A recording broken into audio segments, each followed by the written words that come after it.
we go. It's a miracle. Okay. So the meeting is now open to the public. Members, welcome to the fourth meeting of the Committee for Finance in this 22-27 mandate. Members, as always, this will be broadcast throughout Parliament buildings and online. Members and those in the public gallery, such as it is, please remember that you can use mobile phones as long as they are in airplane mode and muted. They can connect to Assembly Wi-Fi. Password details are available on the gallery rules. Not permitted to take photographs or record any of the meeting, but obviously it's online, so it can be, if people want to get hold of the, if they can. Item 1 is apologies. No members have, given their apologies. Agenda item 2 is declaration of interests. Have any members any relevant interests to declare? No. Okay. Item 3 is chairperson's business. First of all, we have an invitation to the 25th anniversary celebration of the Northern Ireland Human Rights Commission. Chief Executive has issued an invitation to the 25th anniversary. The event will take place on Friday, the 1st of March from 12 to 3 p.m. Any member who wishes to attend should contact the Commission directly. Details are on page 6 of the meeting pack. I'm sure they would, any MLA I'm sure would be able to attend should they wish. Item 2 is the WMS, the written ministerial statement on funding of the A4 Enniskillen bypass. As members will be aware, on 20th February, the Minister laid a written statement in relation to executive agreement to fund the A4 Enniskillen bypass, a project proposed as part of the Mid-South West Growth Deal. A copy of the statement can be found on page 8 of the meeting pack. Item 3 is the Executive Restoration Package Settlement. Members will be aware that the Finance Committee is meeting the Chief Secretary to the Treasury today to discuss the package. Members will recall that the Committee has written to the Chief Secretary of the Treasury supporting the Executive's position and that of the House in terms of the inadequacy of the package and a lack of clarity. Members, we agreed to write to the Minister regarding the meeting and ask that she reflects on the letter that we sent as part of the briefing session with the Committee on the 13th of March. So, Chair, members could it will allow the Minister to give an update. She can give an update on the meeting she's had with the Chief Secretary of the Treasury. Okay, great. Perfect, thank you. Okay. Just through the Chair, is there any way we can get a copy of that? I understand there's a copy of that letter from the Secretary of the Treasury is in circulation. It is. Did we have it? I think we had it in last week's pack. There's another one. Yeah. Okay. We will pin that second letter down. We will pin that down. Yeah. From the Chief Secretary of the Treasury. Yeah. Not the initial one that set out the pack. No, there's another one. Okay, I think it's very important that we get that. If we haven't seen it yet, I think we'd ask the Dallow. I think it's also worth, if members are content, that we ask. Did we get a Dallow? Did we get a Dallow in the end? We have a temporary Dallow. There will be a Dallow very soon. I think it might also be. I suppose we will have if we have a briefing with the committee and with the Minister on the 13th of March, she can cover it then. But obviously, should there be anything substantive that coming out of that meeting, obviously it would be helpful that the committee is made aware of it. So I don't know if we can communicate that to the department. We'll seek that letter, Chair. Item 4, budget process. Members will be aware the Minister has indicated she anticipates bringing forward a budget for 24-25 for the end of April. The committee has heard various dates from officials around timescales for various aspects of the budget process. This is important, obviously, because this is a statutory thing. This isn't necessarily even a political thing.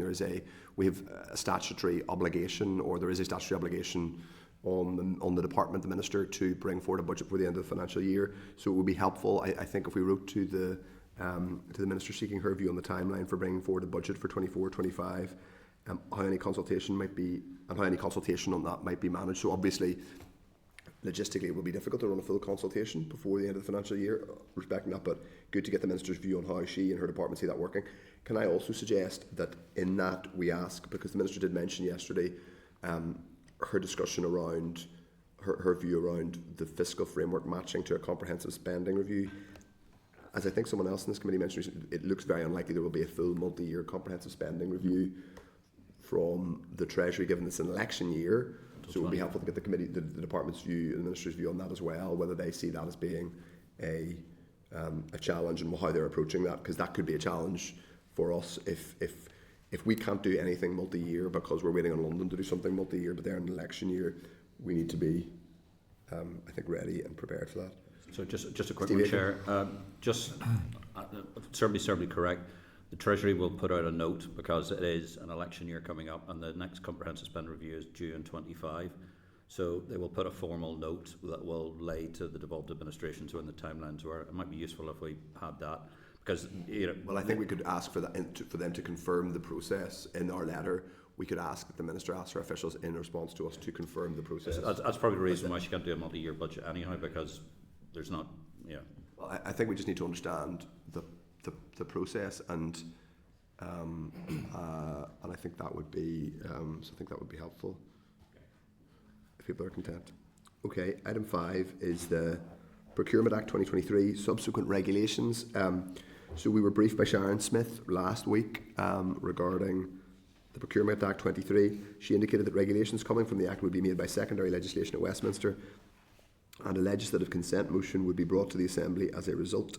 The Department has indicated that Westminster's timeline for approval of an LCM is 8th of March. However, as the Executive has not yet agreed to an LCM, this deadline is moot. Now, so as I'm understanding it, that the Department hasn't yet agreed that it wants to agree a legislative consent motion or to table a legislative consent motion. Chair, if it's helpful, members will have seen this in other committees, and I know in the Economy Committee in the last mandate we had a number of Westminster actions that would have required an LCM, and the Executive didn't agree to bring forward a legislative consent memorandum leading to a motion.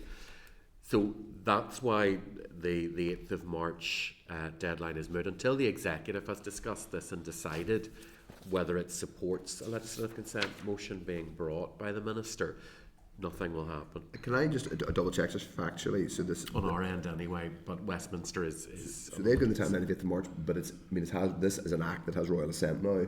Generally, legislative consent motions happen as part before royal assent happens. So legislative consent motion is usually coming through when legislation is in progress. So it's the idea that here are the elements that will affect you. You give legislative consent for those to cover you.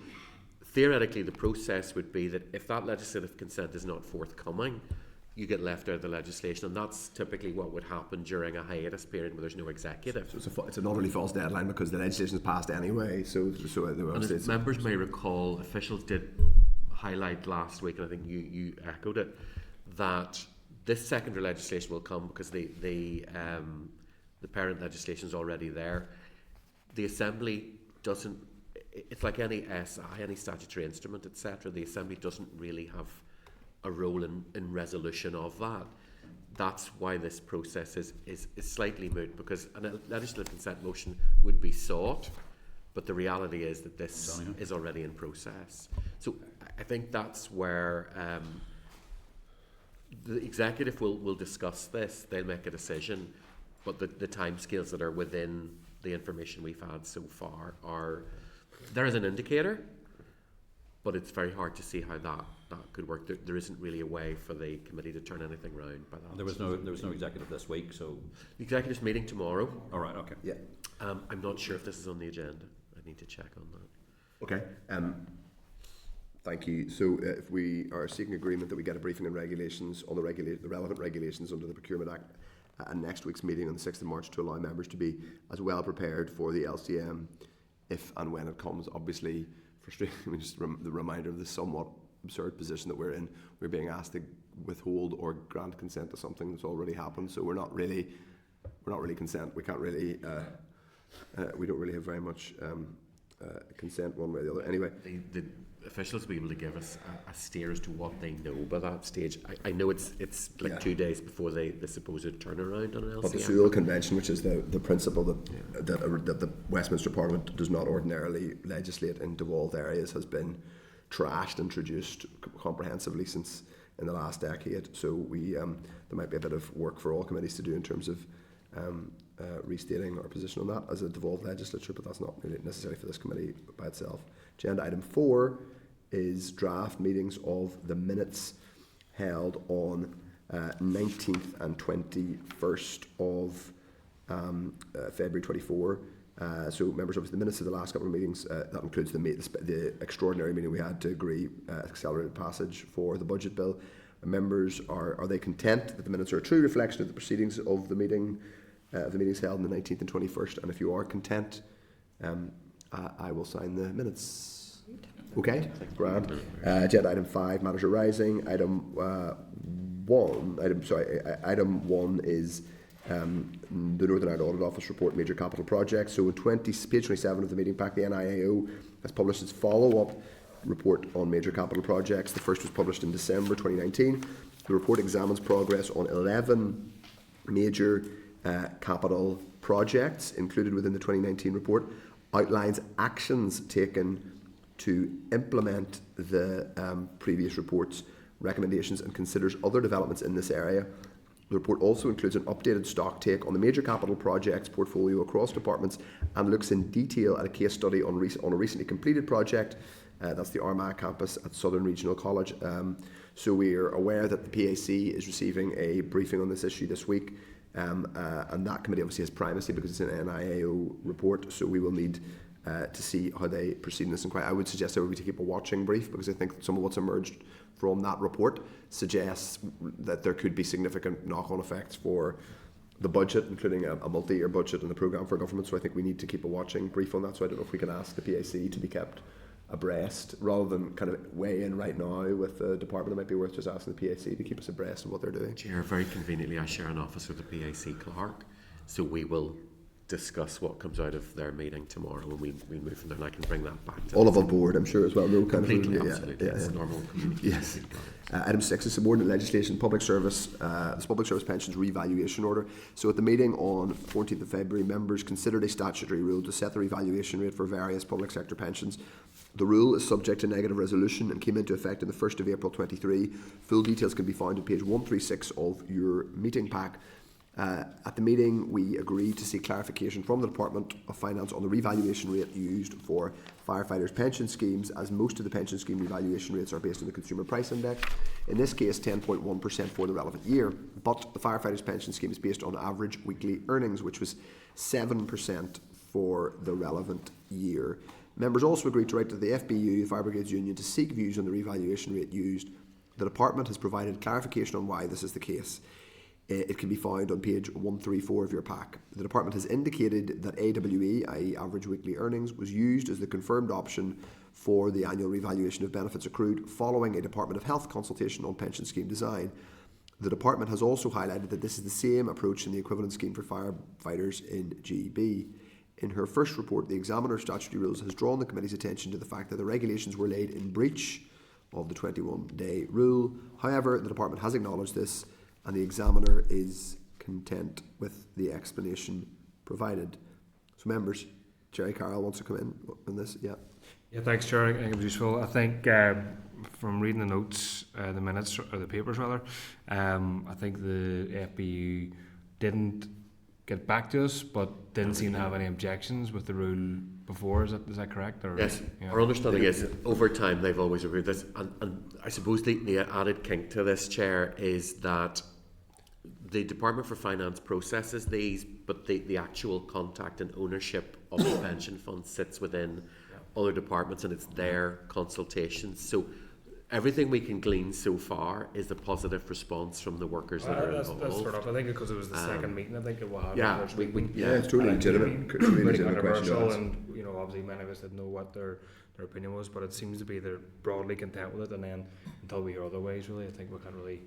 It's probably worth flagging up to the pension funds like this, as has been set out, tend to have a very well managed uplift that is, in these cases, inflation related, which is a positive and good thing overall.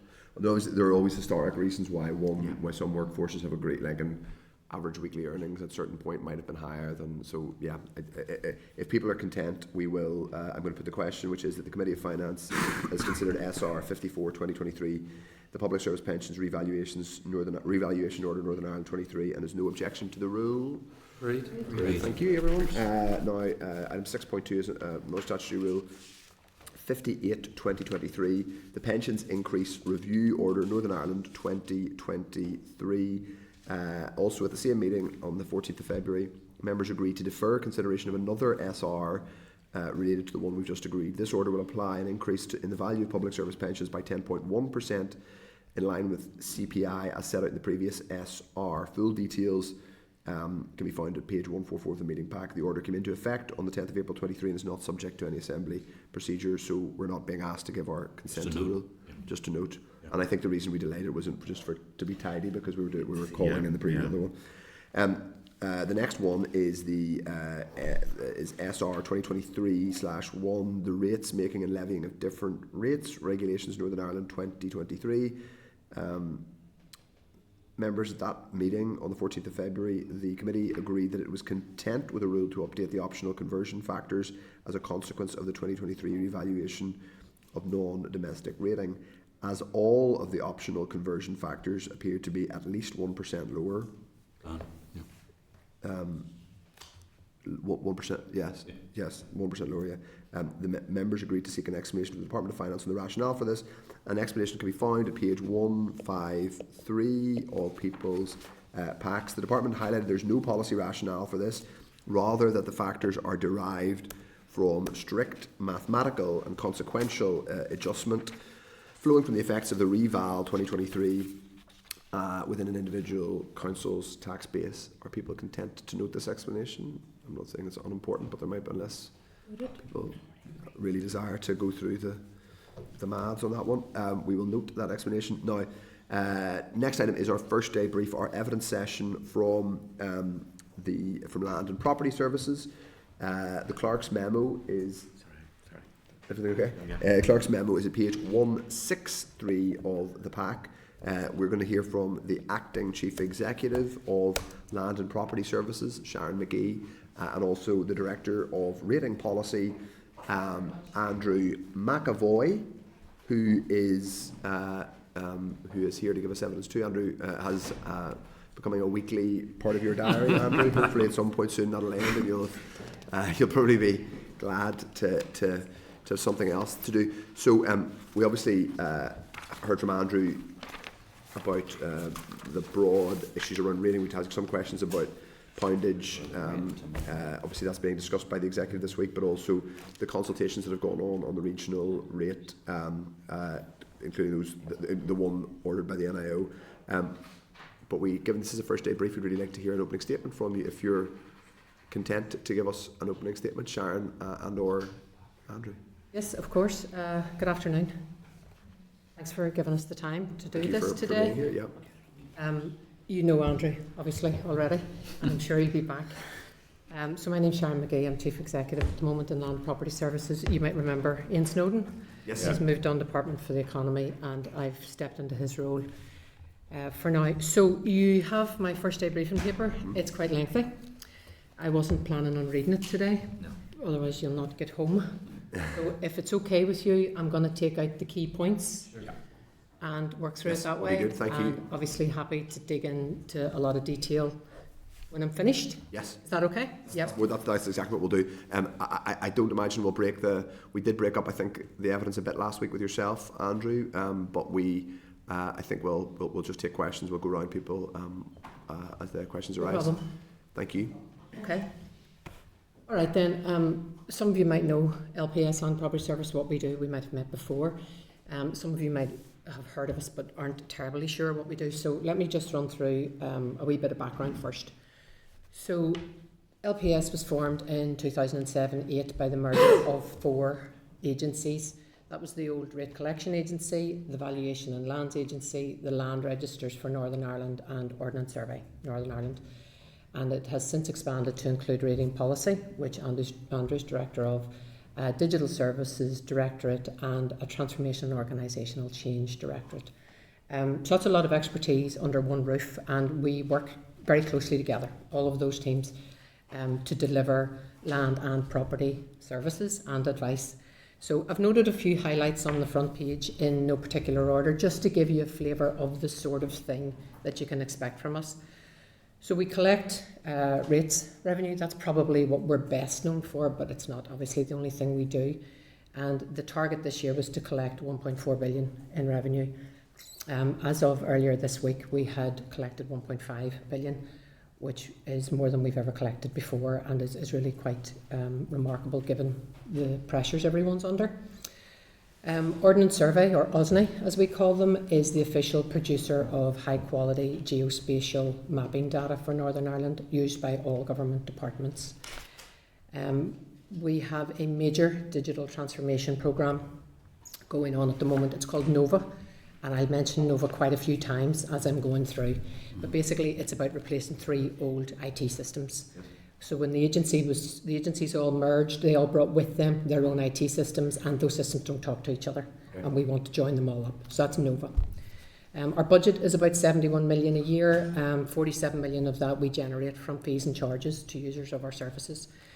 We have about 1,200 people, but within that we have 216 vacancies. Just on the fees and charges of that, is that sort of like conveyancing solicitor or probate? Someone doing probate wants a map of there's a charge, so that's where that comes. That's that kind of thing. Our income generating directorates. A couple of years ago, the NICS board mandated the use of our pointer address system. So any department that holds addresses in any format has to comply with pointer, which means we're all using the same address system. So it's about uniformity, so that you can plan a bit better when you're talking to other departments. That was a big deal at the time. And recently we just completed a 14-week consultation on 7 revenue raising measures, and we can talk more about that as well. So we've got 5 offices across Northern Ireland. Our headquarters in Lanyon Plaza in Belfast. We've got Marlborough House in Craigavon, Boaz House in Omagh, Waterside House in Londonderry, and Academy House in Brasheen Street. So I'll go to valuation first. You okay with this? Of course, please? Yep. Stop me if I'm going too fast, or tell me to move on if I'm not going fast enough. If I tell you to move on, it won't be because it's not interesting. It'll just be to get to the questions, but I'm sure it will all be interesting, Sharon. So. Okay, so the Valuation Directorate, the Director and Commissioner of Valuation is Angela McGrath. The Commissioner is a statutory role, so Angela has a statutory duty to maintain valuation lists. So we have a domestic and a non-domestic valuation list. So the valuers, the Chartered Surveyor valuers in LPS work to Angela, and their job is to maintain that list and make sure it's up to date. So that means valuing new property or change in valuations on property that has physically changed, or awarding distinguishments for exemption, derating, sport and recreation relief, that kind of thing. That's all the work of the valuers. Angela is also responsible for carrying out periodic revaluations. So revaluation is not about raising more money, it's about redistributing rateable values across the ratepayers in Northern Ireland. So we've had 3 non-domestic revaluations recently, 2015, 2020, 2023, and we're starting work on the next one. So we'll have done 4 in 11 years, which again, more than any other jurisdiction. We're ahead of the curve here. So, and that's quite a good place to be, because it ensures stability in your tax base and fairness in the bills that are going out. So she's also responsible for providing property advice and guidance to all the government departments. So anybody in local or central government who wants some advice on their estate, they come to LPS Valuation, and the valuers there will provide that advice. And it can be anything from advisory roles on boards to advice on leases, rents, disposals, acquisitions, compulsory purchase, compensation, anything at all in the estate management realm. The LPS also has the policy remit for guidance to the public sector for the disposal of assets, surplus assets, and at the moment we're managing the disposal of Victoria Hall, Clarence Court and Netherley House. So those office buildings are all in the market to let, and LPS is managing that. Priorities and issues for valuation this year are really mostly centred on Reval 2026.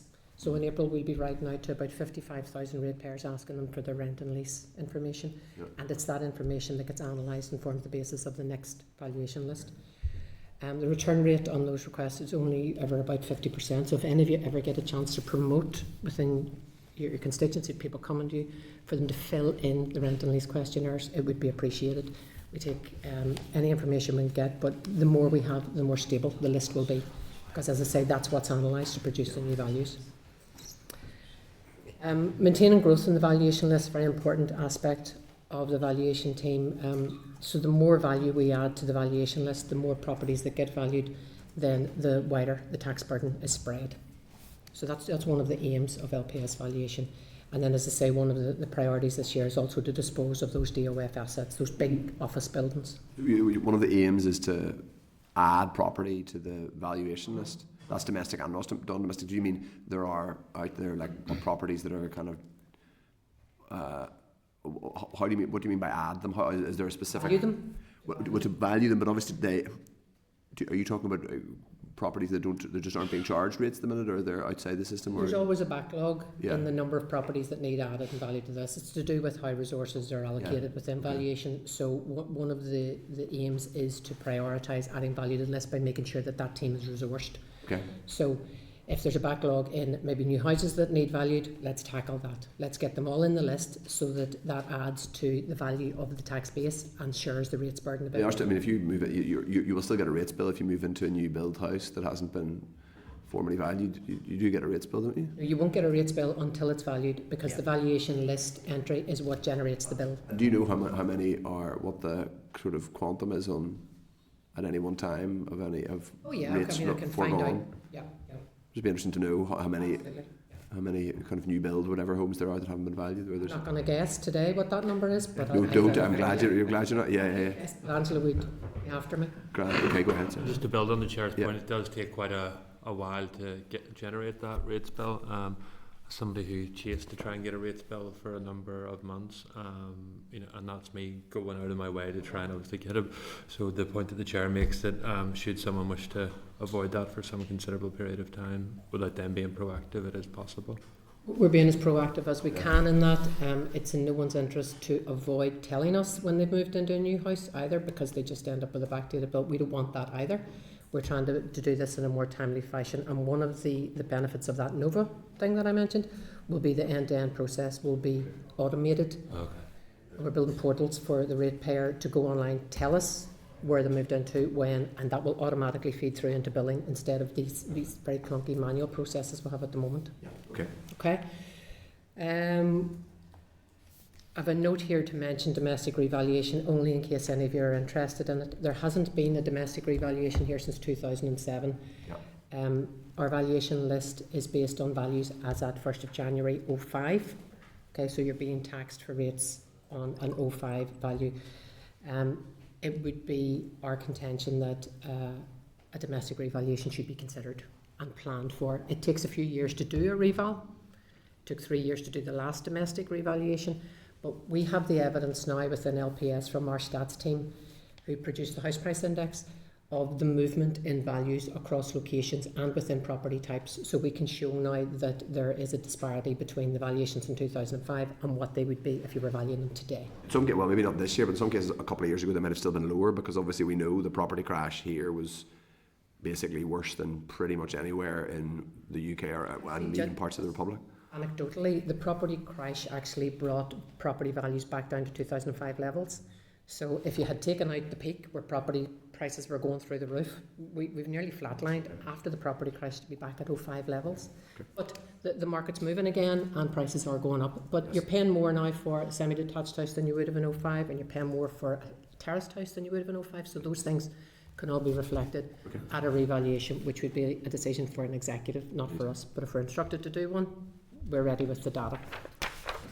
Chair, sorry. Yep. What's happening in England and Wales?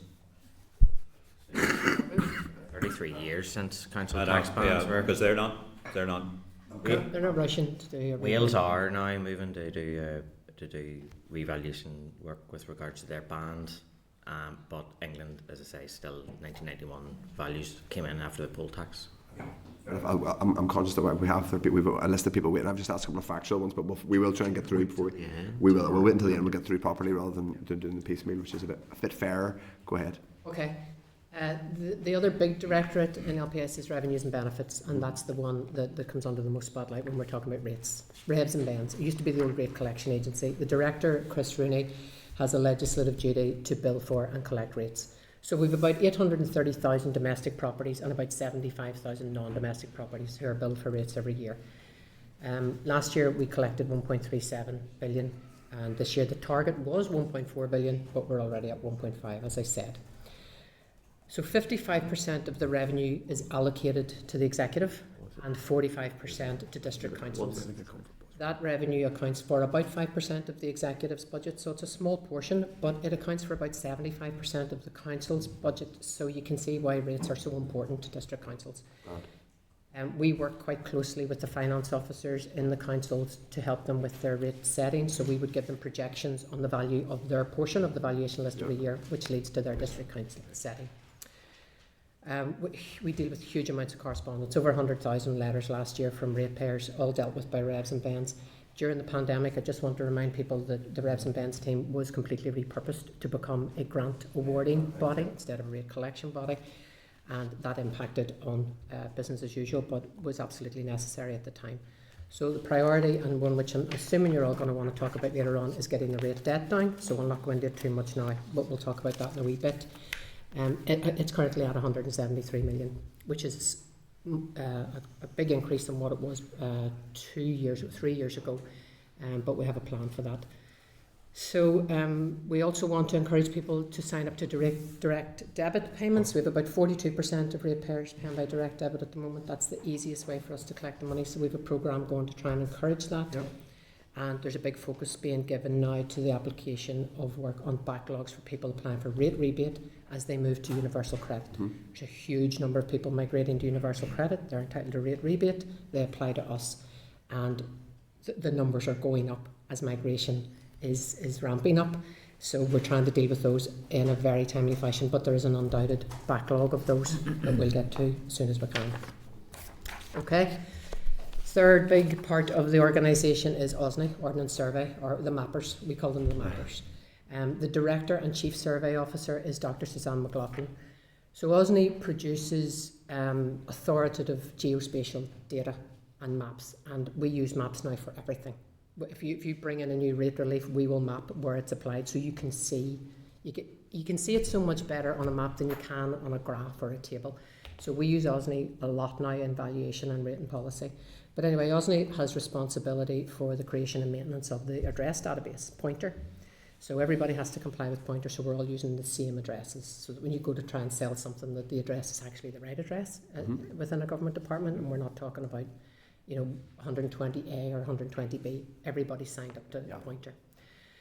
OSNI developed the Government Land and Property Services Register, GLPR.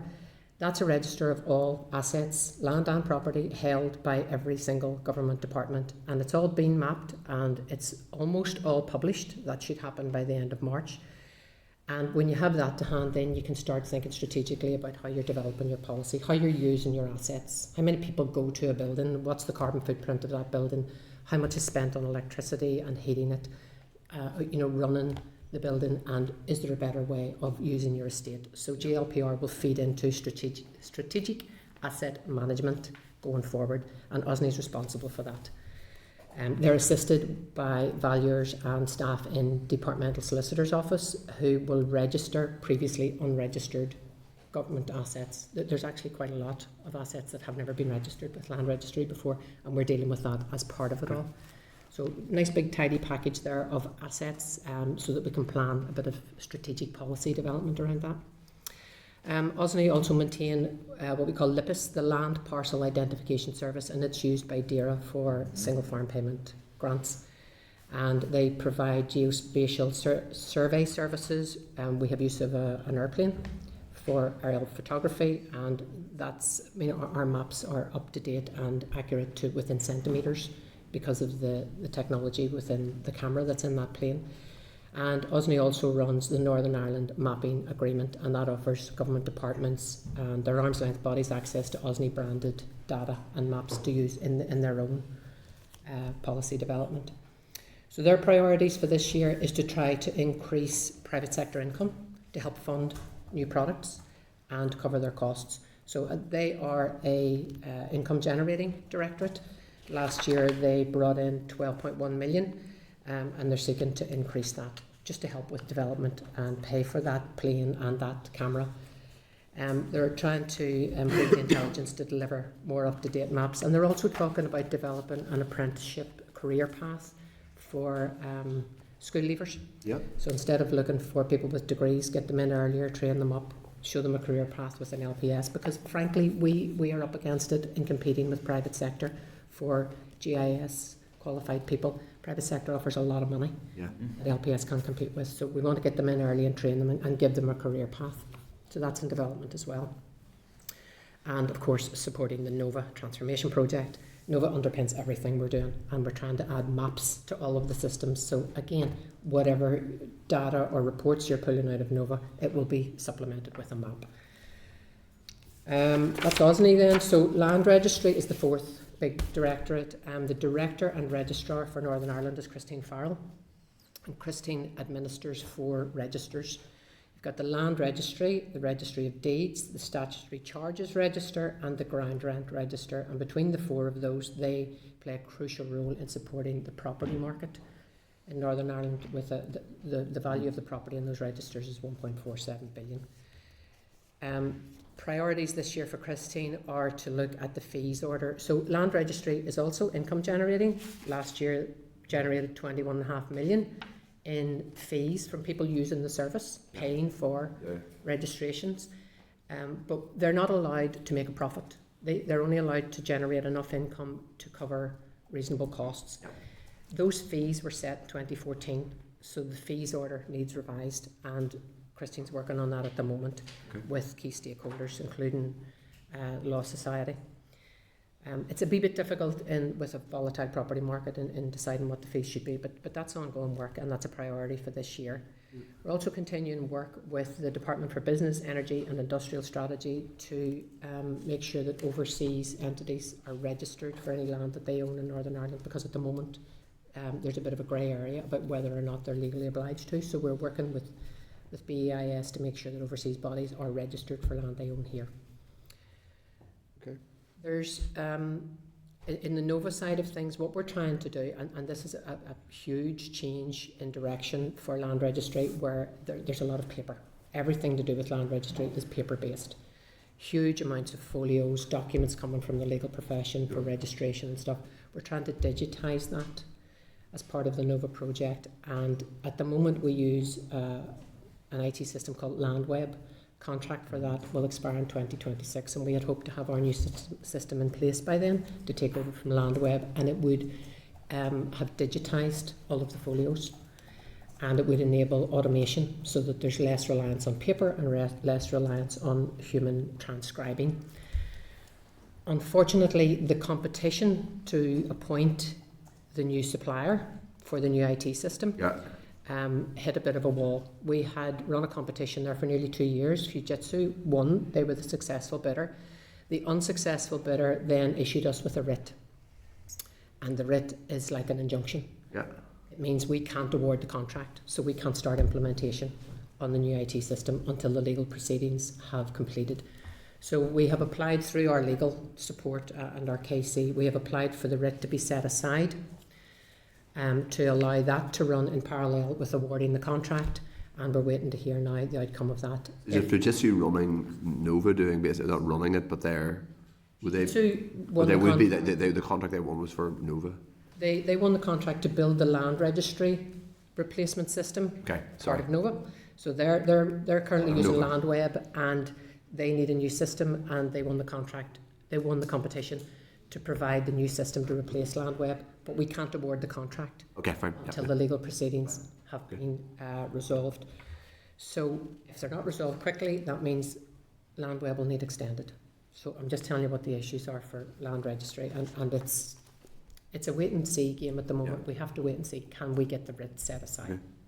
If we can't, then we have to wait till the legal proceedings run their course, and that means extending LandWeb. There's no way around that.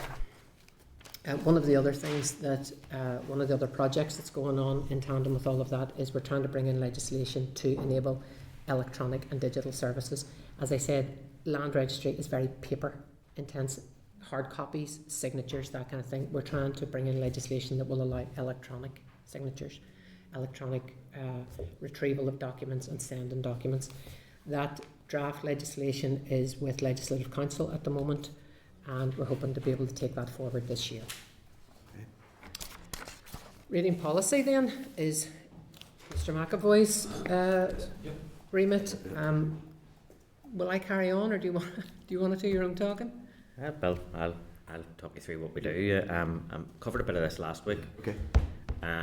So We can probably don't repeat too much, I think, Andrew, in terms of, because we'll probably get on to the questions and we'll be able to. Yeah, no, not that's to be. if we've covered it, that's then- fine. I mean, I suppose, look, it's a matter in terms of the public discourse at the moment about where we are with a lot of these things.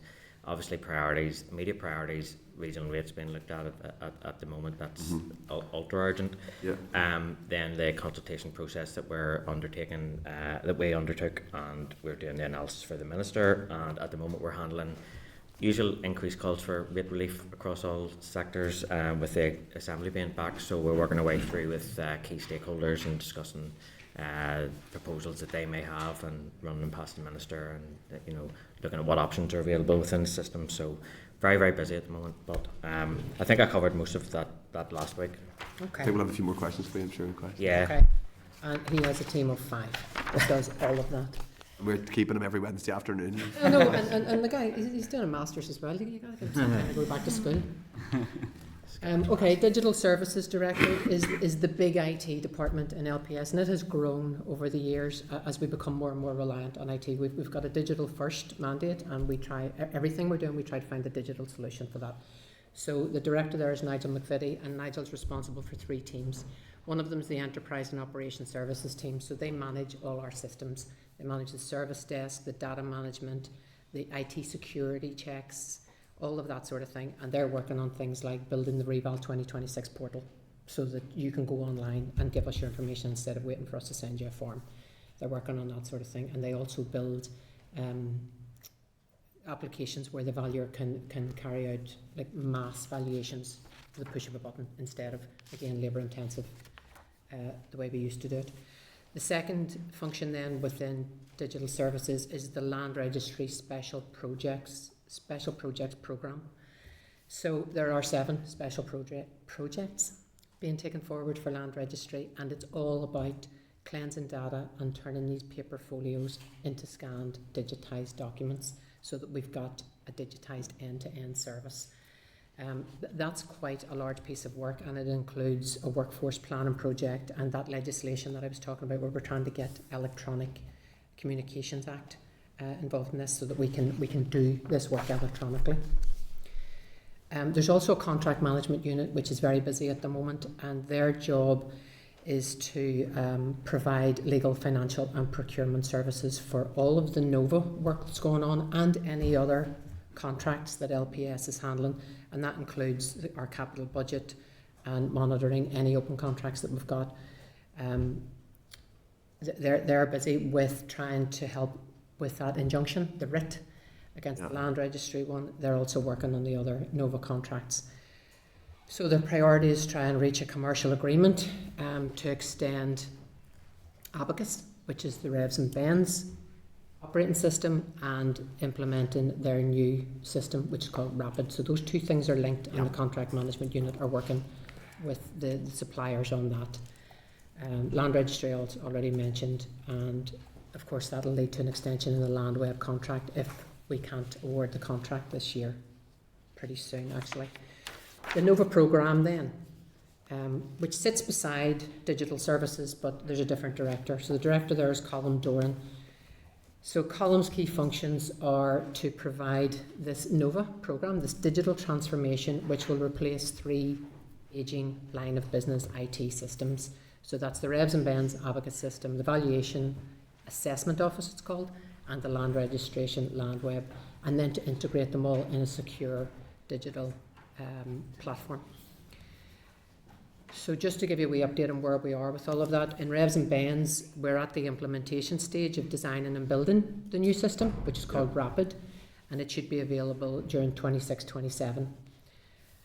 With Land Registry, we were at contract award stage, but that's subject to successful resolution of the current legal proceedings. But if all goes according to plan, it'll be available between 26-27. And with the valuation delivery, we are at pre-procurement stage. So we're going to advertise for bidders to come forward to provide a new valuation system to replace our old assessment office. Anticipated it should be available in 28-29. So you can see this is all quite far-reaching in the future stuff, but absolutely essential for us to move into a digital age The overall cost of all of that is about 70 million over the next 5 years, but we're going to need 18 million this year if we're going to stay on track. And there's 80 million in the next financial year. Yep. Is it, what are you expecting? What were the control totals in the finance? We're in the expecting budget to get everything that we need. That's very good. A diplomatic answer. I'm sure we can. We're hoping to get everything that we need. It's maybe better. And there's one other small directorate, and that's the Transformation Organisational Change, and that comprises 3 teams. So LPS Stats team is part of that group. They do the house price index, all the data for reporting. We've got corporate governance who manage accommodation, correspondence complaints, of which there's been lots lately. Thank you all for that. And service support and improvement, which is about service design, LPS training and internal comms. So at very high level, LPS is running at about 77% of our posts filled substantively, so quite a number of vacancies we're carrying. We're heavily dependent on agency staff and temporary promotions, which only ever leaves a gap behind. And yourself? Not really an answer. That's me, that's him, all TP'd, leave a gap. Our age profile is probably our most concerning element. 20% of our staff are over 55, including me. And Not me. not him. Believe me. Very good. And we have to have a plan for recruitment and training and fill in that gap. And the other thing we're dealing with is accommodation and hybrid working. We're aiming for a 40-60 split between office and home working. Our productivity didn't take a dip with home working, but we need people back in the office for training and just for interaction and for mental health and for getting people in a room. It makes a difference. Okay. Well, that part of the That was a whiz through. Well, that's really helpful. We might just take a really brief comfort break and go into closed session, if that's okay, just for a second. And then Committee Room 21. Sound.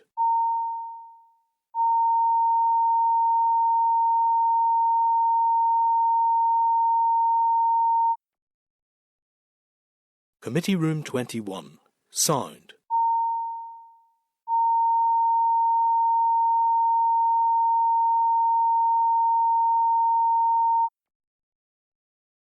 Committee Room 21. Sound.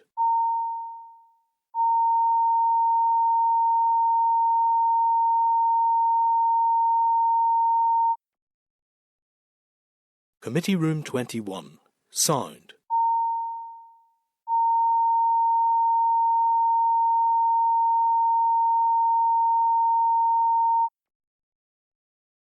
Committee Room 21. Sound.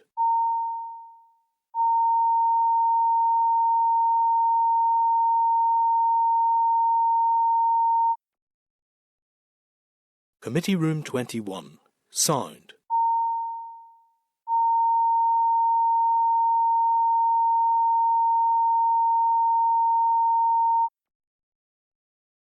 Committee Room 21. Sound.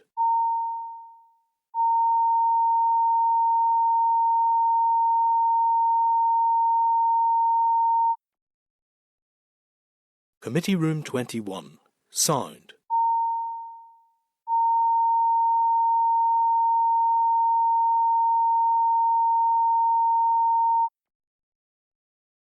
Committee Room 21. Sound.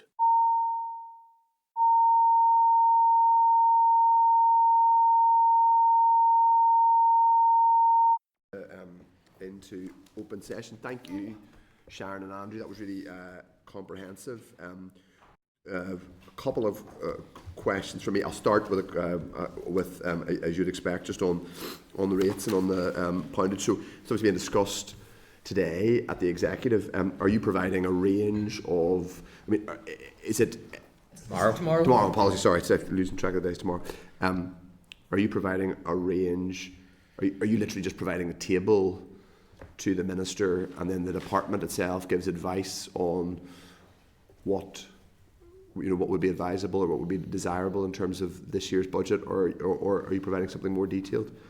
Range of options. The budget, we don't have an input to. I mean the poundage. We're I'm only talking about the regional rate and the poundage, poundage. yes. It's a range of options. Yeah. It's how much could you raise if the regional rate was increased by XYZ. XYZ, as So it's many options as you want. 113. So everyone has been focused on this 113 million, which is 15% on the On regional. last year's regional rate, 1% increase, but that number changes every day. The valuation list that I 15% mentioned, on 15 for that's on the 23-24 poundage. 15% on the domestic regional rate would yield 113 million. domestic and non-domestic. Domestic and non-domestic. Sorry, apologies. Yes, and then we talked last week, Andrew, and you said 1% represents 4 million. No, 4.3 on the domestic side, 3.5 on the non-domestic. That's right. what- So to get collectively, then it's 7.5 basically at the moment. So for every 1% you put on the regional rate, you get £7 million in revenue basically. Put it on both parts of the tax base equally. Yes, and if so, On paper, you get that. On paper. Not Okay. really. Then you have to collect it, but Yeah. yes, in accounting terms, yeah. yeah, okay. Yeah. So so what would it be? So if it was 4%, and obviously there are different inflation measures you could use, but inflation is down round now about 4%. If it was 4%, that would be 31 million. Yeah, okay. That number came very close to you, Sharon. It's obviously like that's perhaps been in the table somewhere. I knew you were going to ask that question. So that's all I know. So it would yield 31 million, and then we can obviously multiply up from there. Okay, Yeah. but you're not. But obviously you won't know until it's discussed with the executive. You haven't provided a specific. Are you aware of a specific piece of advice that's been given or a preference? We just provide the We provide minister. the Well, we provided with the context. Nice try by me. There's quite a lot of context around that. There is. That's fair enough. So we provide that, and then what would the outcome be under the various scenarios, and as many scenarios as need be provided, and how it breaks down between domestic and non-domestic, and how it breaks down by district, and all of that. We provide all of that data. The executive will make that decision, and then we will rush through the regional rate order to get the bills out in April. And obviously, would you do? There's a kind of there's a kind of Brings a hurry, Steve. there is a sensitivity price. So if you put up that, I'm not saying you will or you would advise this, but if it was to be put up by a certain amount, you then have to factor in there would be a degree of additional non-payment. If you put it up by a certain amount, Yes. that will have an economic impact. If you put it in a non-domestic rate up by, all that is factors into your analysis. No, that's part of the context. Right. Yeah. The analysis just, here's what 4% on paper looks like, here's what 10% looks like. What you have to consider is that if you put up rates, you also have to, you will collect less rates because some reliefs Okay, will yeah. increase. Yes. There'll be more applications for rate rebate, which is paid for by the block grant. You've got to pay for that. You'll collect more overall, but you'll have to create other reliefs. will, Sorry, they're not create other reliefs, but the relief. There is leakage. The leakage. Yeah. Yeah. And then there's people's ability to pay. Yeah. In times of crisis, you find people who can't afford to pay don't, and they enter into payment arrangement agreements with us, and that adds to the debt, which rolls forward year on year on year. So yes, on paper, all of that is really, really simple. In real life, collecting additional sums of money where people have trouble finding that money doesn't yield the money that you worked out on your calculator to say, here's what it will bring in. And the cost of reliefs will increase as well. For example, the cost of industrial derating will go up because Yes. you're charging more on all the big factories. So it won't cost 70 million to the executive anymore, it'll cost more, a percentage increase on that. And the executive pays for industrial derating, sport and recreation relief, freight transport relief through the derating grant and loss of income. We pay for small business rate relief, so So all of the bill that, goes up.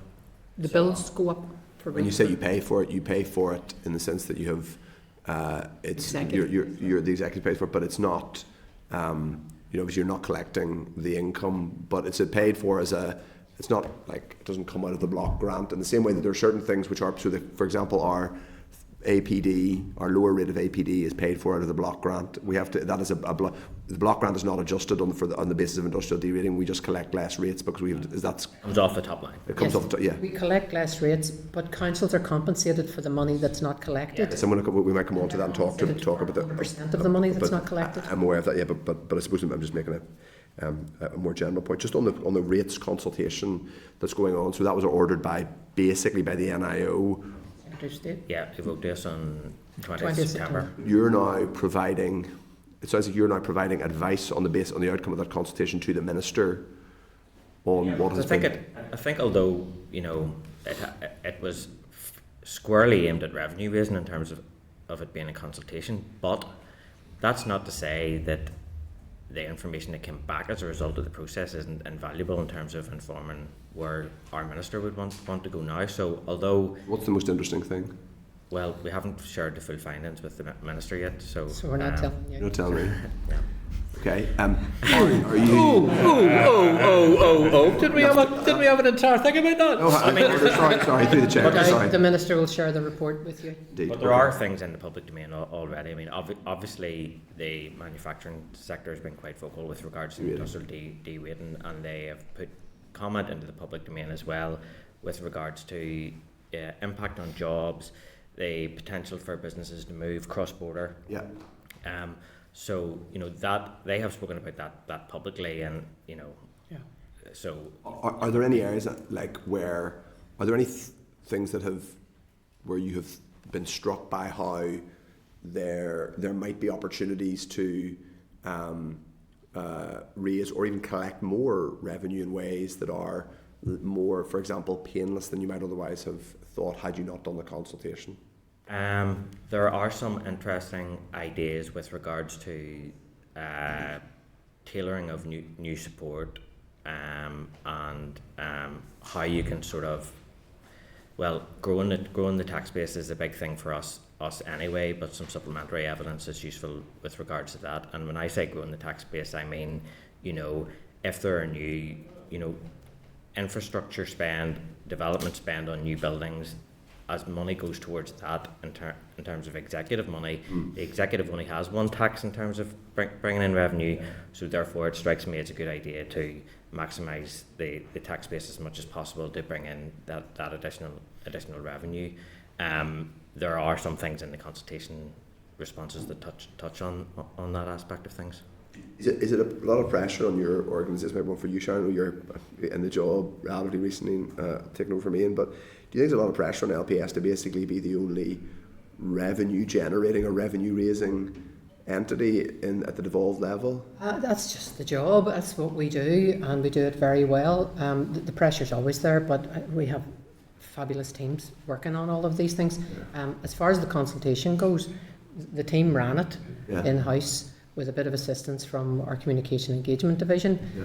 We ran it at absolutely minimal cost. It cost us $2,500 to run 3 ads. The rest of it was all done in-house. So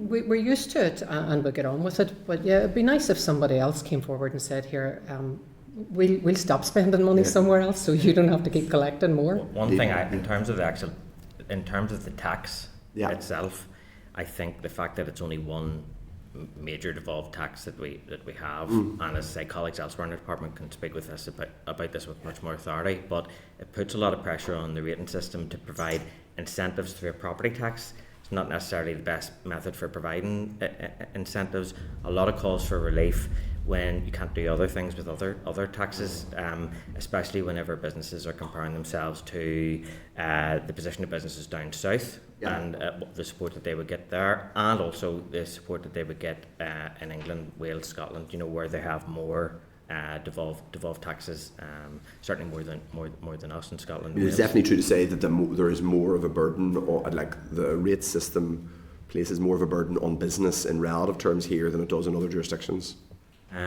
They certainly pay a higher poundage. Yes. No, it's true to say obviously the industrial de-rating is pretty generous. Okay, I've just a couple of minutes, I'll open up to colleagues. So there's no specific. Are you providing specific options then to the minister in terms of the consultation? You're doing specific options on the poundage, but are you doing specific options on the consultation response? Instances, with a response rate like what we've had, the process that we're going to do is initial findings to the minister in terms of we've read all the consultation responses. We're going to put what we think are the headline findings from that to her in March.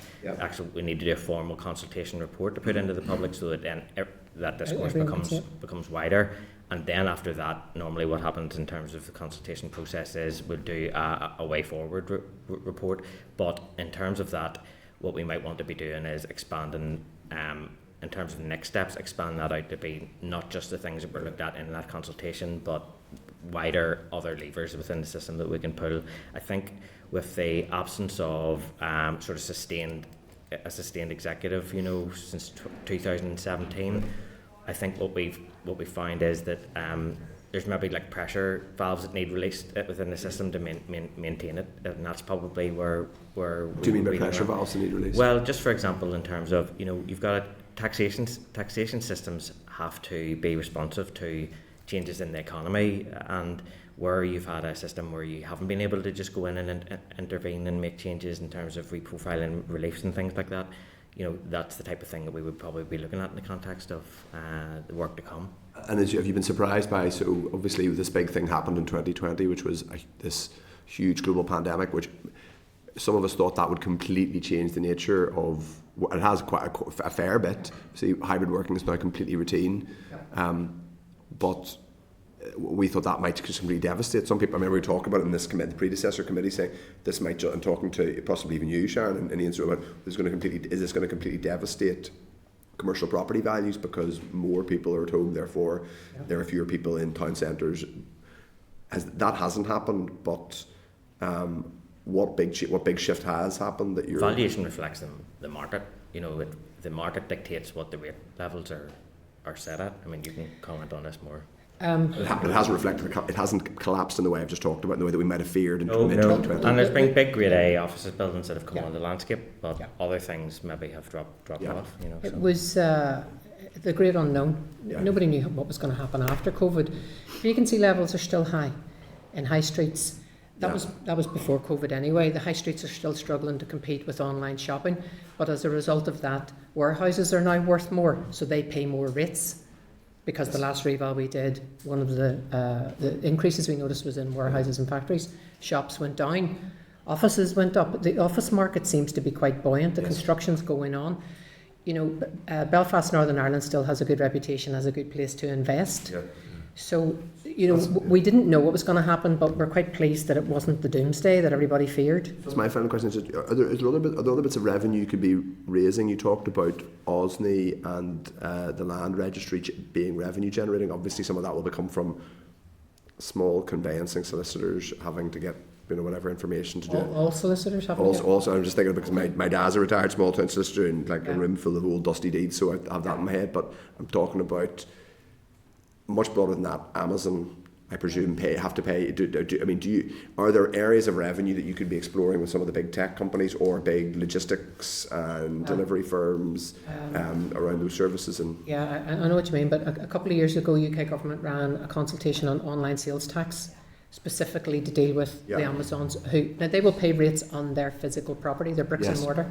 So they've got these vast warehouses. There's a massive warehouse in the docks area occupied by Amazon as a distribution warehouse. Yeah. That's the only part of their enterprise that's rateable. I'm not even. I suppose it might be one that it's fishing, but like I'm not even necessarily talking about their rates payments on their property. I'm talking about things like, you know, some of the other information that you provide, and are there other potential future areas to grow your revenue raising capacity that isn't just about, you know, actually taxing them? It's about them paying customers for certain things. We only have powers under the rates order to collect that tax. I'm sure what you're talking about would be better answered by the economy, Department of the Economy, getting and Snowden back in. But, sounds like you were quite keen for me to get grant. But yes, we are quite restricted in what we can do. The rates order is very, very strict in our powers and our abilities. We'd like to be able to look a bit further outside the box, but we're restricted by the legislation. I kind of more mean in a commercial sense, you know. But I will come back. I might write to you on that. Okay, Diane for South Vice Chair. Yeah, thanks very much, and Sharon and Andrew, thank you so much for coming and just for advising on a few things. It's good to work with you, and Sharon, wish you well in this role. It certainly is a huge portfolio with lots of different things going on, so thanks for coming today. I was going to ask, but you've addressed the chair on it, I was going to ask where the results of the consultation were published, because some of them are just being reported, breaking through online while we're sitting here, so just when that comes through in due course, it would be good to get the numbers on it. My second point I was wanting to make was around the system Nova, and I've got some quite specific concerns. In early 2006, it was one of the projects handed to me as a brand new graduate trainee accountant to go out and look at this great digitisation project, LandWeb, as a tidy little graduate project, which it wasn't. It turned into a full-blown PAC report. So that was 18 years ago as I started out working. So I was very close to that, you know, throughout. So just the extension of it and the bringing in of Nova. I'm just quite close to the detail on it, and just quite keen to just ask about are you comfortable in the follow-up of all the PAC recommendations on the Landweb report and moving forward that this is the right solution? We were criticised by Audit Office and PAC for the length of time that the Landweb contract was running for. It was the first PFI contract, 1999 I think, in place. It was only ever meant to be for a few years, and then it was extended and extended, and we were quite glad to be coming to the end of it in 2026, as was BT. They own Landweb. They were hoping that that would be it, done and dusted, and they could move on to whatever else they're developing. Unfortunately, we're in this awful position now where the writ that has been served, the injunction that is effectively put on us, means we can't move forward with the implementation phase for the land registry Nova part.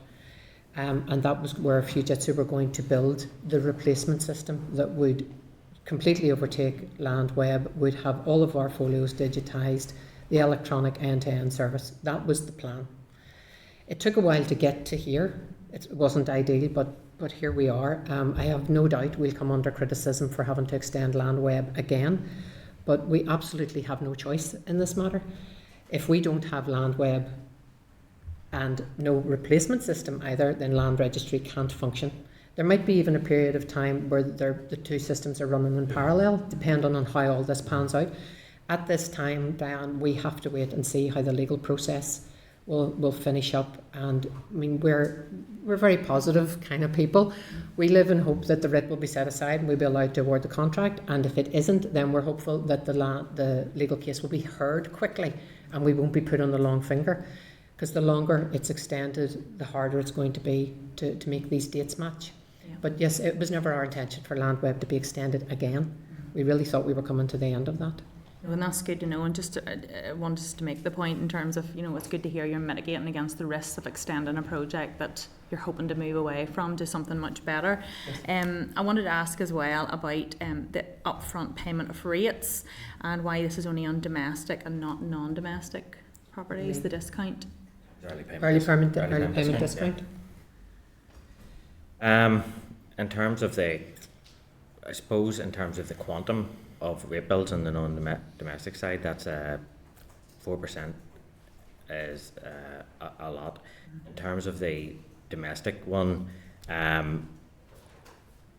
has a legacy. I think that goes back to the beginnings of the rates order in '77, and when they looked at it and reviewed it in 1981, it was 2.5%, and it ended up being, they wanted to get rid of it then, and it went up to 4%. I think in terms of our sort of view in terms of the 4% discount, it doesn't provide the department with a material benefit with regards to people paying early. As Sharon says, direct debit is the preferred method of payment. So in terms of the business side of things, it's almost like replicating a form of payment that we're not overly keen on as a department in the domestic side, and replicating that in the non-domestic side. So it's this. Yeah, it's kind of it's kind of coming from small and medium businesses, and just any opportunity where they're struggling to save a little bit of money. I'm not talking about necessarily 4%, but if there was any discount available to them if they were able to pay it up front, and then just to follow on, there's no facility for businesses to pay by on credit card where there is where on domestic property, so then they could spread the cost again just coming from the perspective of small and medium sized businesses being able to avail of any benefit financially on their There's a 2% fee for us accepting a credit card payment. So that doesn't add up to a lot when it's against a domestic property, but when you add up the non-domestic money that's raised through rates, you could be talking about tens of thousands of pounds in fees for us to administer credit card payments. And because we charge councils for the collection of rates, they pay in part, we would be passing that on to councils. So the decision was taken that it would be easier and probably more fair on councils if we didn't increase the cost of charges to them, because they would probably feed that into their poundages. So you end up paying more. Everybody ends up paying more because we're accepting credit card charges. It was a financial decision taken that the fees that we would have to pay for accepting credit card charges were just so high on the non-domestic side that it wasn't feasible for us to allow that, but we allow it on the domestic side because the payments are so much lower. No, I It's really as appreciate that. simple as that, as if it's an accounting. No, absolutely. And it's just that small and medium business sector. And my colleague Gregory Campbell, MP, has brought this up a few times, and and we do have a strong lobby with regard to small, medium-sized businesses and their rates and that. So just I would imagine most of those businesses get small business rate relief already, which is tapered, but affords up to, is it 50%? Between 50 to 20. Between 50 and 20% off your rate bill if you have a rateable value of less than £15,000. So the small businesses should already be getting that support. I think because that's an automatic award as well, sometimes People don't notice it. you know, They don't realise they've realise already it's been got added it. to it. It goes out automatically to save an application process, you know. Oh, absolutely. And I just had one more question with regard to the digitisation across the land.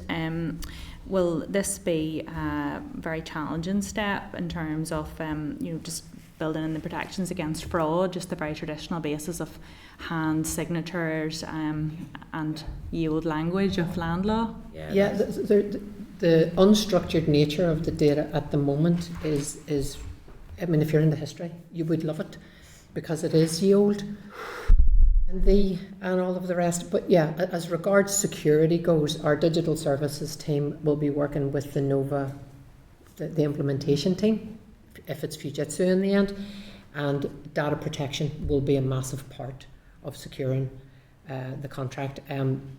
We also have huge firewalls and all the rest built into our systems anyway, as a matter of course, and we do IT health checks as mandated. So our systems are secure. I'm quite confident about that, and any new systems would be more rigorously checked, especially given the data that they'll be expected to handle. Yeah, no, thank you. Which should mean less money for KCs who are good at planning, if they deal with planning disputes. I'm sure they'll find work somewhere else. Jim Alister's working here now, so he's doing that as Jim's former work. Pull milk for the chair. Next up is, well, no, I'm merely pointing out that it will simplify that process if it works. Next is Philip Brett. Thank you, Chair, and thank you very much for that. So the Minister said in the House yesterday that a small business rate relief will continue. Is that your understanding? Yes, it's been legislated for already, back in January. So can you confirm the continuation of industrial derating at this stage? Absolutely, no change to industrial derating. Okay. So the Minister wasn't able to put that on the record on Tuesday, but you're able to put that on the record now? Minister wasn't able to put industrial derating. The continuation of it on the record? There's no change to derating. Okay. No, that's welcome. That's good, but it's Unless just... the executive comes in now and says they're going to do something about that, but at the moment... Certainly for 1st of April 24 wouldn't be possible. Well, listen, that's positive news. It's just something I've been trying to get on the record for a few weeks and we haven't been able to get it, so I welcome that. Just in relation to my colleague Diane Forsyth's point in relation to the paying up front, do you know what percent of domestic households do take advantage of that 4%? About 160,000 households out of 158,000, yeah. out of 830,000. I can't do sums. No, don't be Somebody worried. else can So work that out. 158,000 households are saving 4%. So what is that as a figure in terms of the cost to collection? 7.4 million is the annual cost. So £7.4 million more could be collected if this 4% discount. So I just have a fundamental problem that those who are able to afford to pay up front receive a discount, and that those that aren't able to afford don't receive the 4% discount. You have said, and maybe I picked you up wrong, that there is no material benefit to or to yourselves by being able to get this up Not front? in accounting terms within the department. I mean, once the rates are assessed and levied, that's due and owing to the department. So it's treated as that when it comes in. Really is. So the advantage with DD is obviously in the administrative side. Early payment discount, as I say, is something that has been a long-time feature of the rating system. That's not to say the original rationale for it holds. So Just on that, it was brought in before direct debits existed. yeah.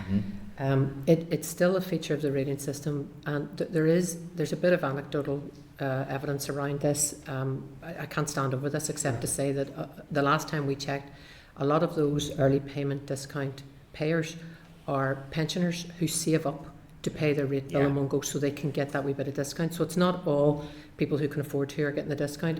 Sometimes it's a lot of people who budget quite carefully just to get that wee bit off the bill. When the executive came back in 2007, they did an executive review of the domestic rating system, which had just been revalued at that point, and they looked at the early payment discount, and the evidence that Sharon's referring to came up in that is that it was so in terms of early payment discount, it was sometimes older people, sometimes saving to pay in one go the avail of the discount. So there is that demographic within that people, 158,000. Okay. So credit cards then, domestic can pay by credit card, 2% fee on that. Then what's the cost to yourselves in terms of credit card fees then? In the domestic side, I'll find out for you. I don't know. So challenges to valuation on the non-domestic side. Yep. Just thinking back to my council days that we would have seen. So valuation set by LPS. Obviously, council then collects that. Then large company or large organisation takes challenge to that. That's then awarded down, and then council then required to pay back. Just wondering, is there any? It's probably all this outside of your control. Is there anything further that can be done in terms of trying to avoid situations? Yep, absolutely. And by the way, sometimes on appeal the valuations go up. Okay. And people are backdated for those amounts. That comes as a bit of a surprise sometimes to the appellants. I'm sure. What we try to do at revaluations is prior agree as much as possible the big valuations. So I'm talking about the utilities, the tens of millions NAVs. So we will engage with those ratepayers, and I'm talking about NI Water, NIE, Translink, Sainsbury's, Tesco. Their rate bills are enormous. So we try to prior agree what their valuations will be, so that they won't appeal them. Now they still have a right of appeal, and anyone can challenge anyone's valuation. You could appeal Sainsbury's if you didn't like their NAV. There's nothing to stop you doing that. But if we prior agree with the agents representing those massive corporations and massive ratepayers, there's your stability in your list. And other than that, we're confined to, as I say, the rates order. Everybody can appeal anything, anytime. That's great. Thank you, Chair. Okay, Nicola Brogan. Thank you, Chair, and Sharon and Andrew, thank you again. I have a couple of questions. I suppose the first one, there's been a lot of discussion about the setting of the regional rate and the mileage and that there. And Andrew, you'd mentioned last week about the importance of actually getting the rate bills out to ratepayers. And can you maybe go into some detail about the impact it would have if there was a delay in getting the bills out to payers in time? We've talked about collection and recovery. If rate bills go out later, I mean, the minute that they start to go out late, it starts to eat into the available time that revenues and benefits, which is another part of LPS, have to recover the rates. So what we want is rate bills to go out as soon as possible after the turn of year, and for rate collection and recovery can start as soon as possible then, by virtue of that. So we'd have a big impact on those uncollected rates potentially. It has an impact, yeah. I don't know how long it is. Just on that point then, so I think 173 billion was quoted as uncollected at the minute, but I know the Minister yesterday during question time had said many ratepayers actually were now part of a payment plan.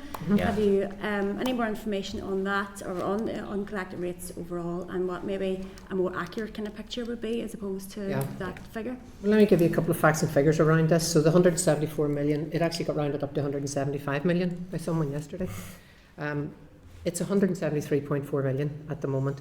That is debt that's going back years, that's been rolling forward year on year on year.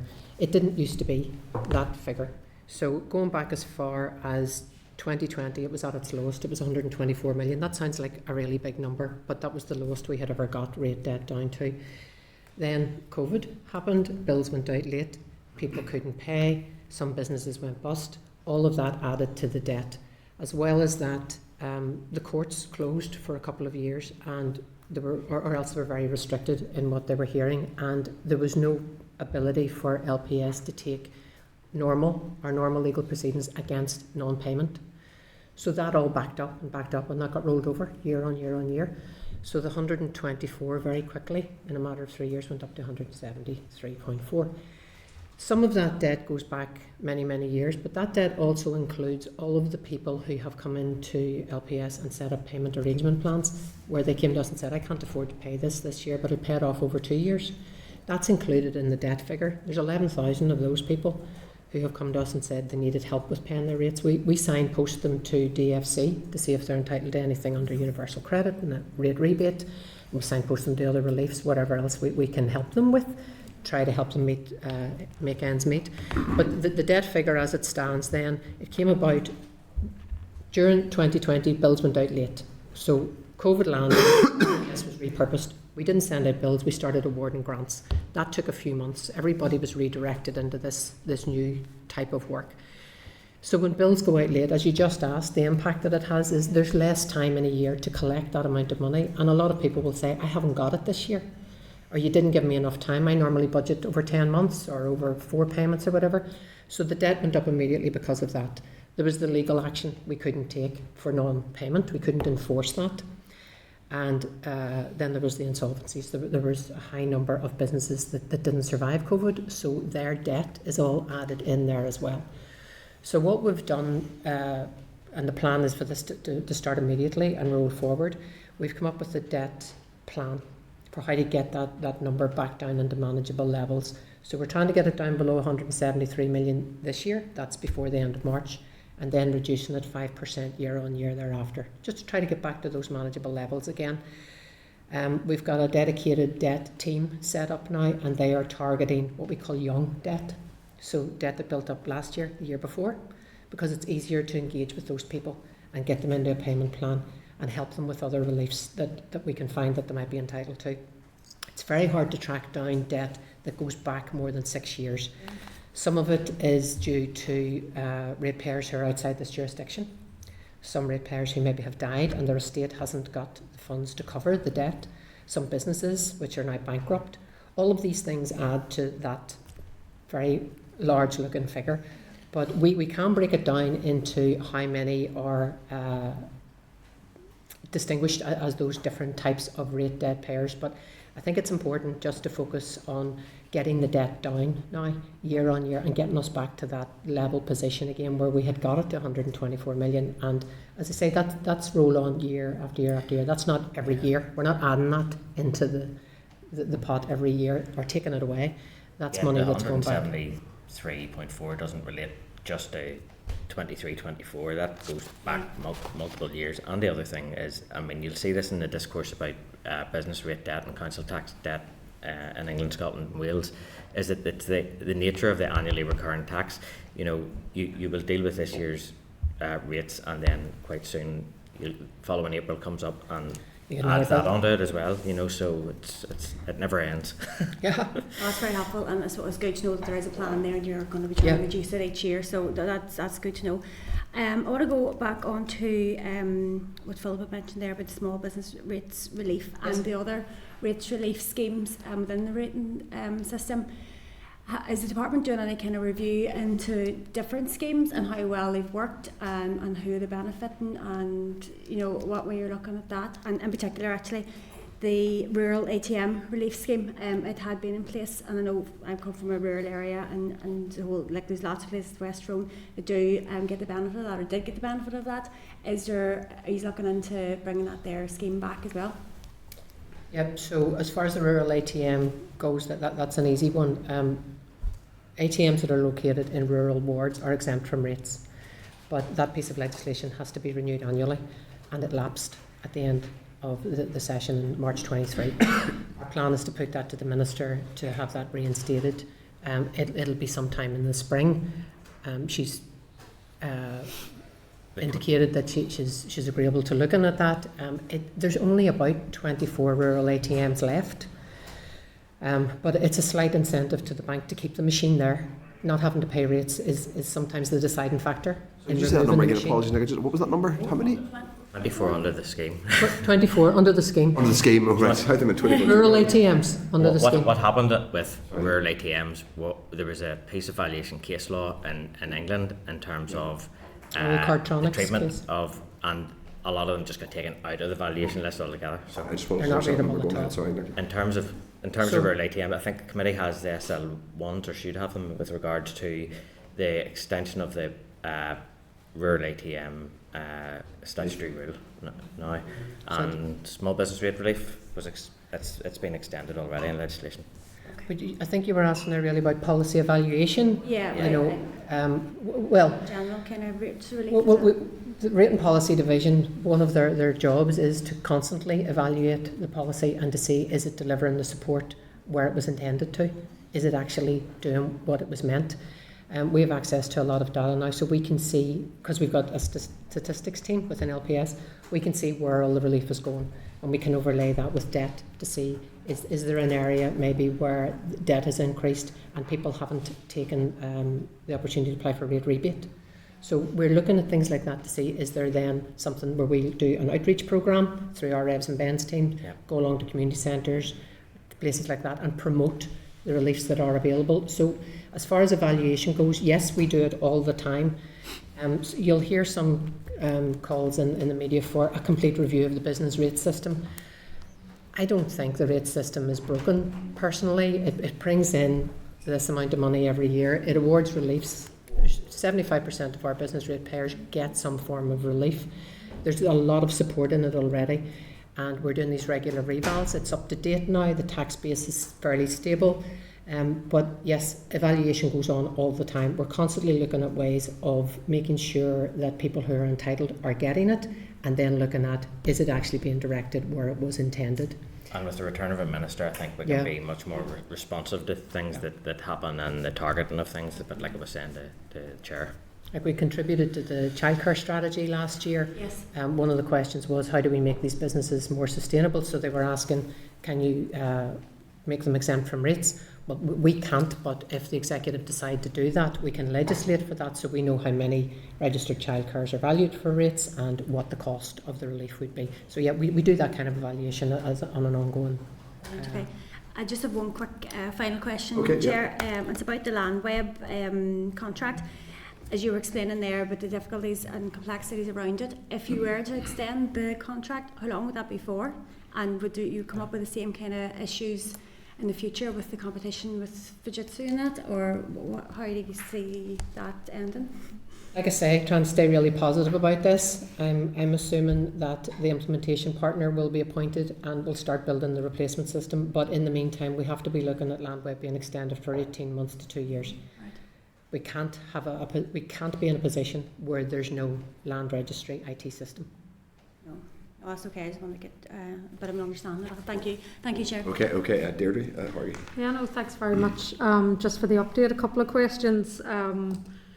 I'll maybe run through them and then you can just answer them all if that's okay, if that's easier for you.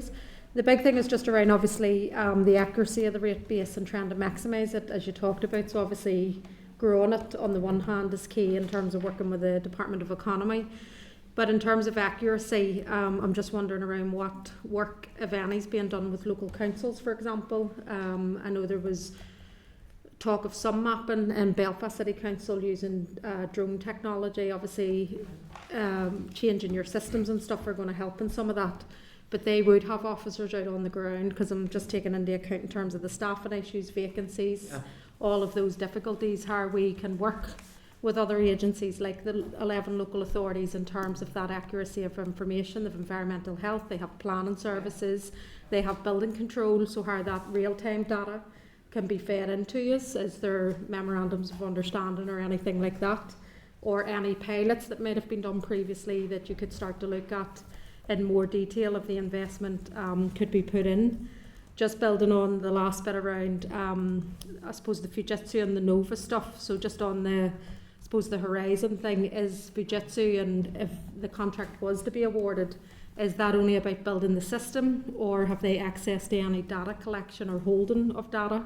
And if so, then on the back of the Horizon scandal that we're now seeing with that company involved, what protections are you looking at, or additions to be built in as part of any legal agreement going forward to ensure how that data is going to be managed and who has the rights to that data?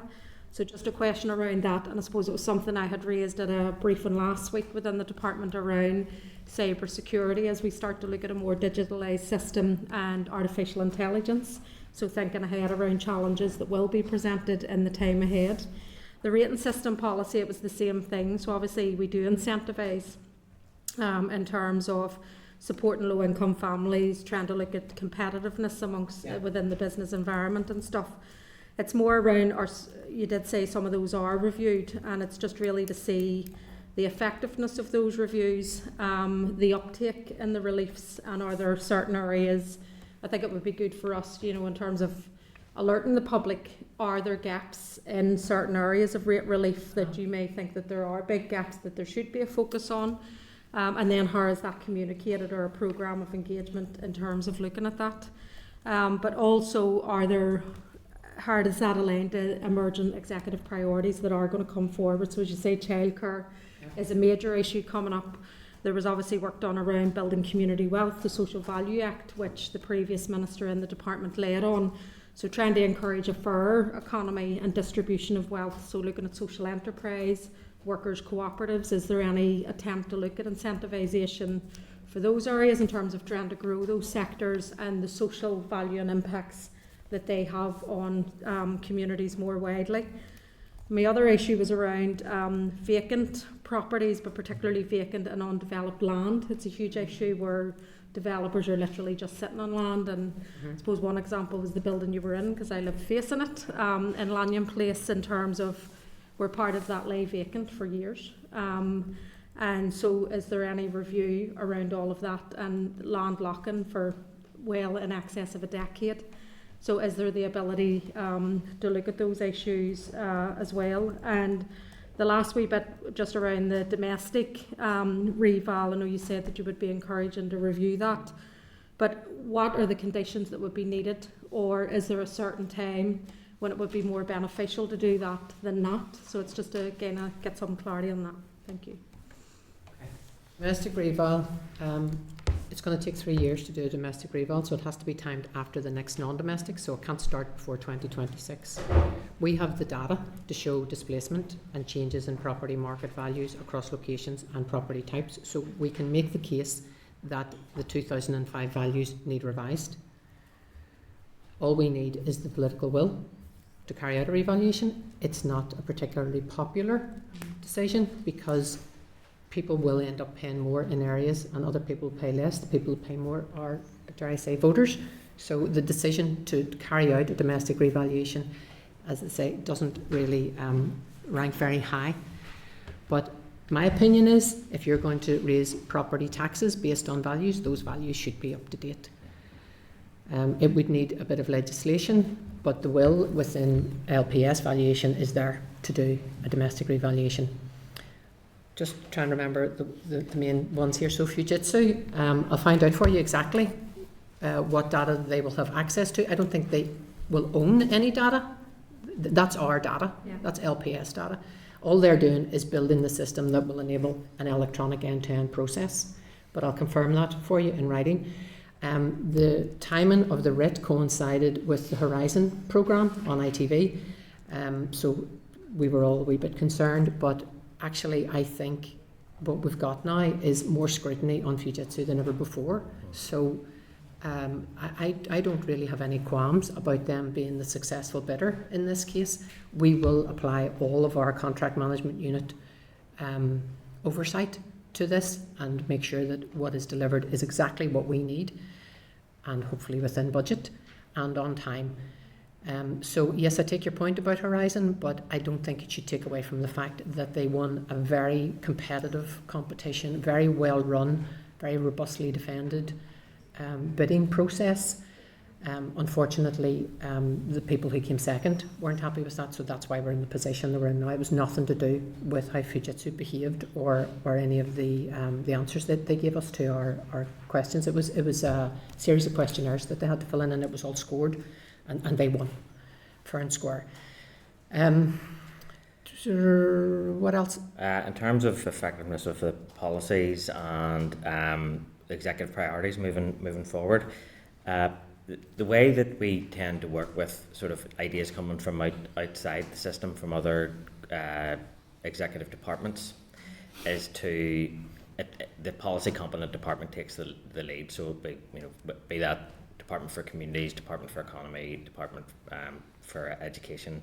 If there's particular things that they want to be incentivised using the rating system, in the first instance, we would ask that they come up with a business case and put that to the finance minister for consideration, and then we can run the number work in behind that in terms of how much that costs, what the quantum of support would likely to be for individual businesses or households. So we can do that, and that's part of we expect to be doing that. In terms of the derelict sites, derelict sites at the moment aren't rated. In terms of partially constructed sites, that's a completion notice process within the valuations side of things. So vacant land isn't rateable. So we don't send valuers out to measure it. If there's a building on the land, the building is rateable, and it all goes into the valuation list. There was some research done a number of years ago on a derelict land tax. It didn't really go anywhere, mostly because it would be very hard to police and enforce. We can get into the detail of that if you want to revisit that again, but I remember at the time, after all the work that was done, it just didn't go anywhere. Didn't stack up, really. Didn't stack up. But we now have better aerial photography with our airplane and our drone, and we can identify the vacant land, and some of that has actually fed into policies developed, for example, by Belfast City Council in a housing scheme. They used our aerial photography to find the sites.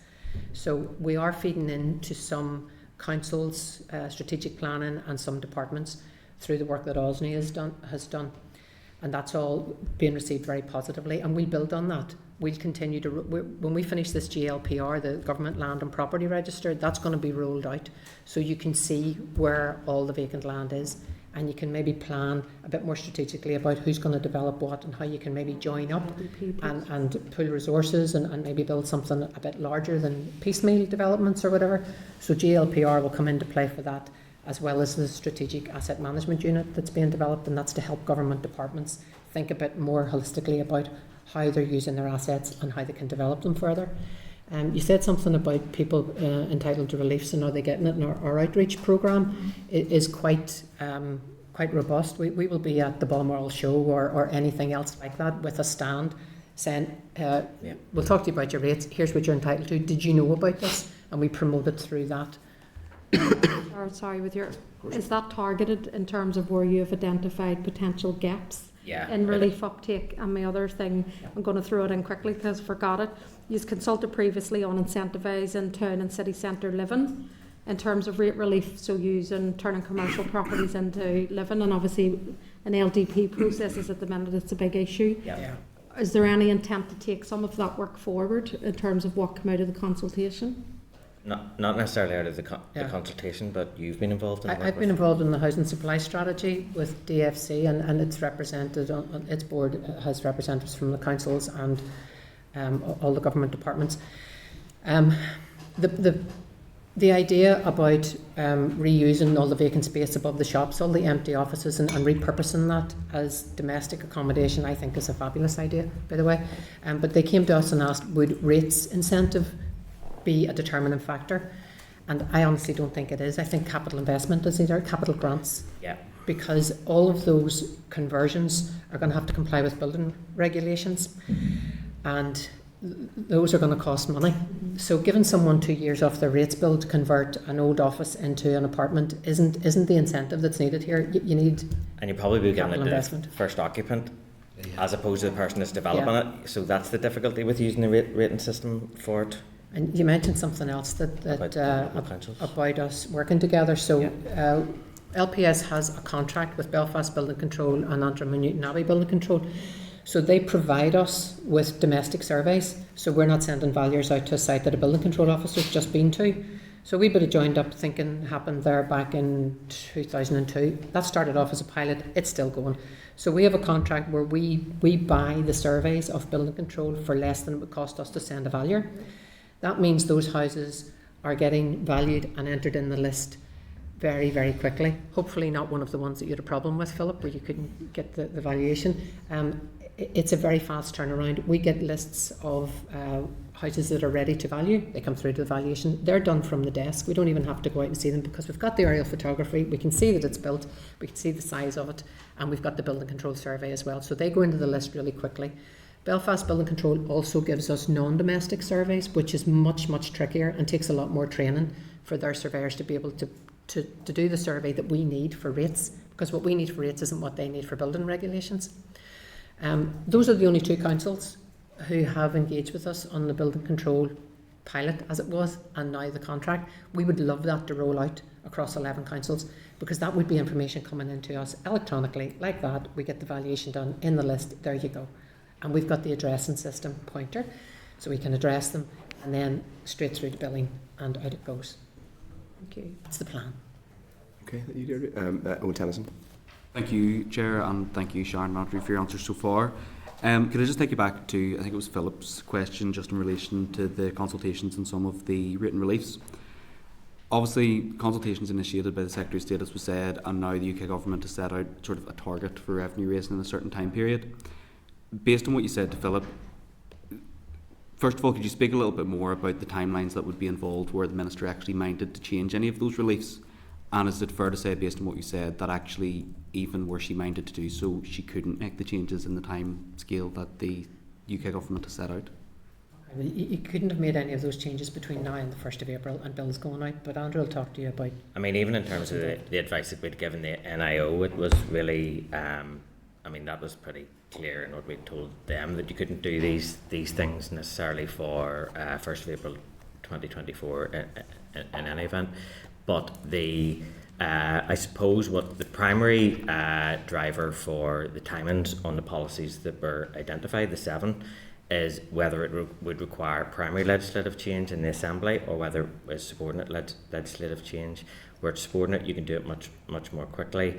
But again, before you get to that point, you have to have your options appraisal, consultation and impact assessment work done.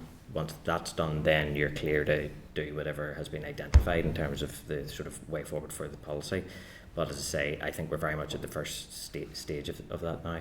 But I mean, negative, if it is a change that does be done through a negative resolution SR, that legislative stage can be done quite quickly.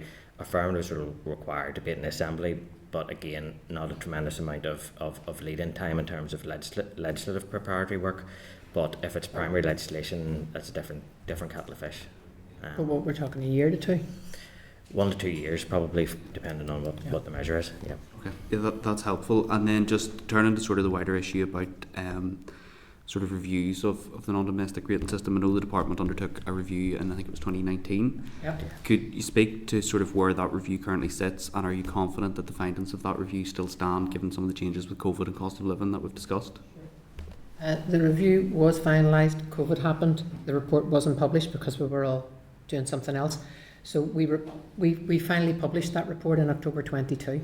That was some work Andrew and the rest of the team did, because the work on the review had all been done, but the report hadn't been finalised and published. So the review report is online. The key findings coming out of that, by dint of different avenues, have actually become effective. One of them was reducing the rate poundage for business ratepayers. So in 2020, Minister Murphy reduced the regional rate by 18%. That was a direct response to the 2019 review. Yep. And the points made by all the stakeholders that business rates were so high. So that 18% reduction in 2020 had remained frozen. And that's all I know about that, because I don't know where that's going to go next. The other thing was regular revals. Yep. We're doing them. We're going to start our 4th one very, very soon. There was a little bit of flexibility too, yeah, in terms of the councils, how they struck their rates. So some of yeah, the feedback was, well, we're tied to these conversion factors at the moment. We don't really want to necessarily always be tied to them.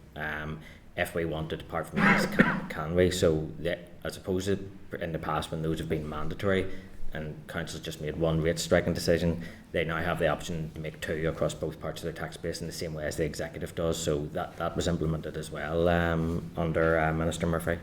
So you'll notice for the district rate poundages that have been set this year, 10 of the councils have chosen the same figure for domestic and non-domestic, but Mid and East Antrim has chosen a different figure. So their district rate for domestic is close to 12%, and the district rate for non-domestic is close to 10%. So they're the only council that has actually taken the opportunity to split the poundages, but the ability to do that is there if councils choose to take that option. And is it correct to say in that 2019 review there was considerable feedback from stakeholders that they had a desire for a more root and branch review of the non-domestic rating system? And I presume from what you've said so far, Sharon, you don't share the desire for that, or don't see the merit in that? Thoughts on it on? I think the rating system is very efficient in what it does, but I do take the point from stakeholders that, especially stakeholders, feel that they're not getting the same support that we get if they were in England, where the tax base is larger and there's bigger properties available to pay more rates and therefore support smaller businesses. I get that, but calling for a root and branch review, I don't really know what that would achieve. The review would be, here's all the reliefs we have. Which reliefs do you want us to keep and which ones do you not want us to keep? And will we take that money and give it to someone else instead? Because there's no additional money coming our way to give more relief to more people. It would be a matter of reconfiguring the amount that's spent on reliefs at the moment, which is 350 million across the board every year. How would you reconfigure that? Yeah. So yeah, certainly we would review it if we're instructed to do that, but at the moment, with so much relief already being awarded, there's 247 million goes out to the non-domestic sector every year alone.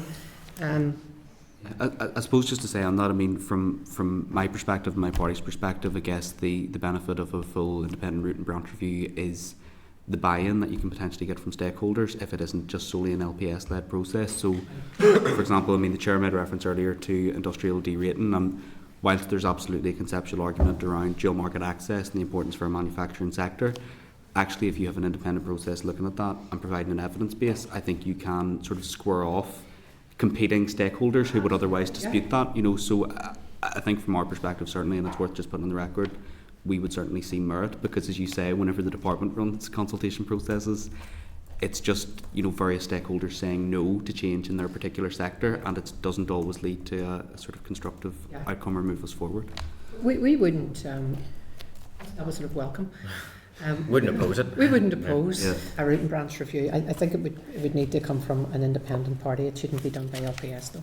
I think it's likely to, I mean, I think where we're coming from on it is that there's nothing necessarily fundamentally wrong with the rating system. In terms of rate support, there's maybe a case for where those are strategically aligned, and then there's the other case about how much you leverage through the tax, the quantum that's raised through the tax. You know, is that acceptable and acceptability of the tax? So those are the type of things. But in terms of the actual structure of the tax, how it works, how it funds both councils and central government, I think, you know, broadly speaking, you don't need to take the whole thing apart and start again. I think but strategic interventions, where those lie, I think that is where maybe that type of review would be useful. That's really helpful. I mean, just it relates to Philip's point about the early payment discount, you know, getting a full evidence-based understanding of the benefits. I know the Barclay Review in Scotland actually produced some of what Deirdre had talked about childcare reliefs. So, you know, that more strategic look at reliefs, I think, is somewhere worth further explanation. But no, really appreciate that. Thank you. Okay, thanks. Steve Aiken. Yeah, just two very short ones. A quick one. When we were doing the consultation on the rates and that went out to it as an industrial D rating, what was the figure that they came up with for industrial D rating if we decided to forgo it? How much was it going to be? Value is 71.5 million. 71. It's increased slightly to 73, I think now. But 71.5. That didn't change during the rest of it. That's included in the Steve. That's included in the 247.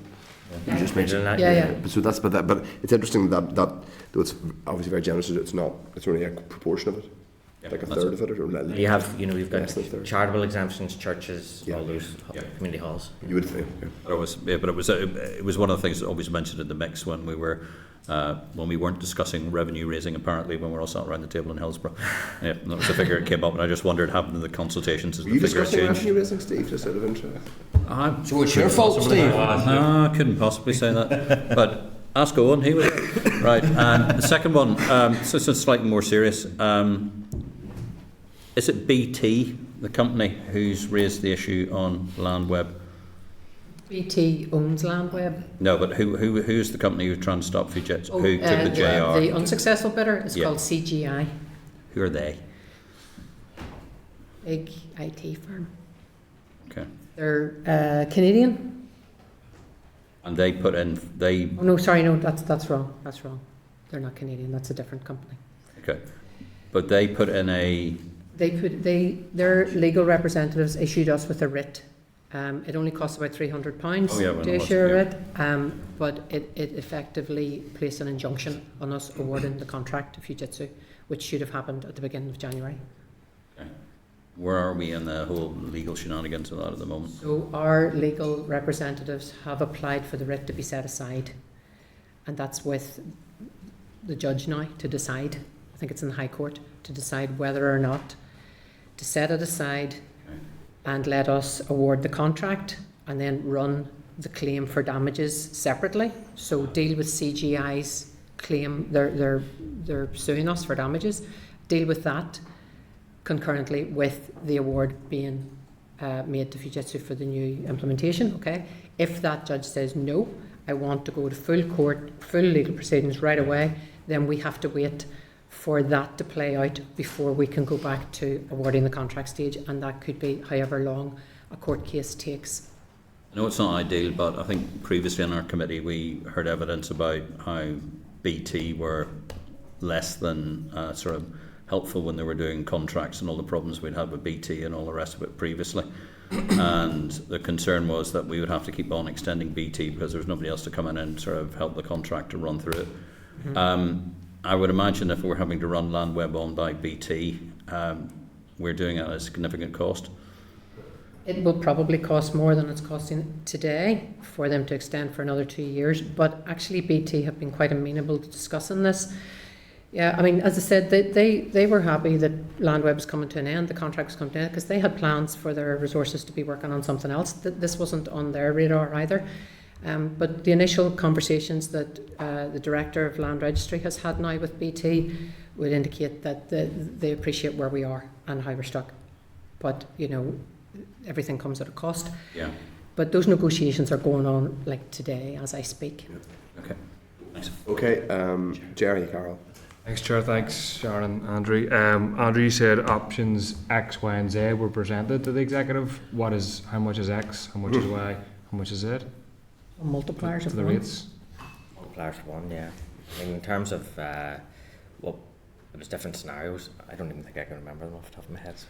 Well, what would 1% raise? 2%, 3, 4, 5, 6, right up to 15%. 1 to 15 was the options provided. Well, 15 was the number set by NIO and Secretary of State saying we don't think that, we think the tax would be unacceptable with a 15% increase in regional rate, but we gave the options for every number. From 1 to 15, just, yeah, nothing beyond that.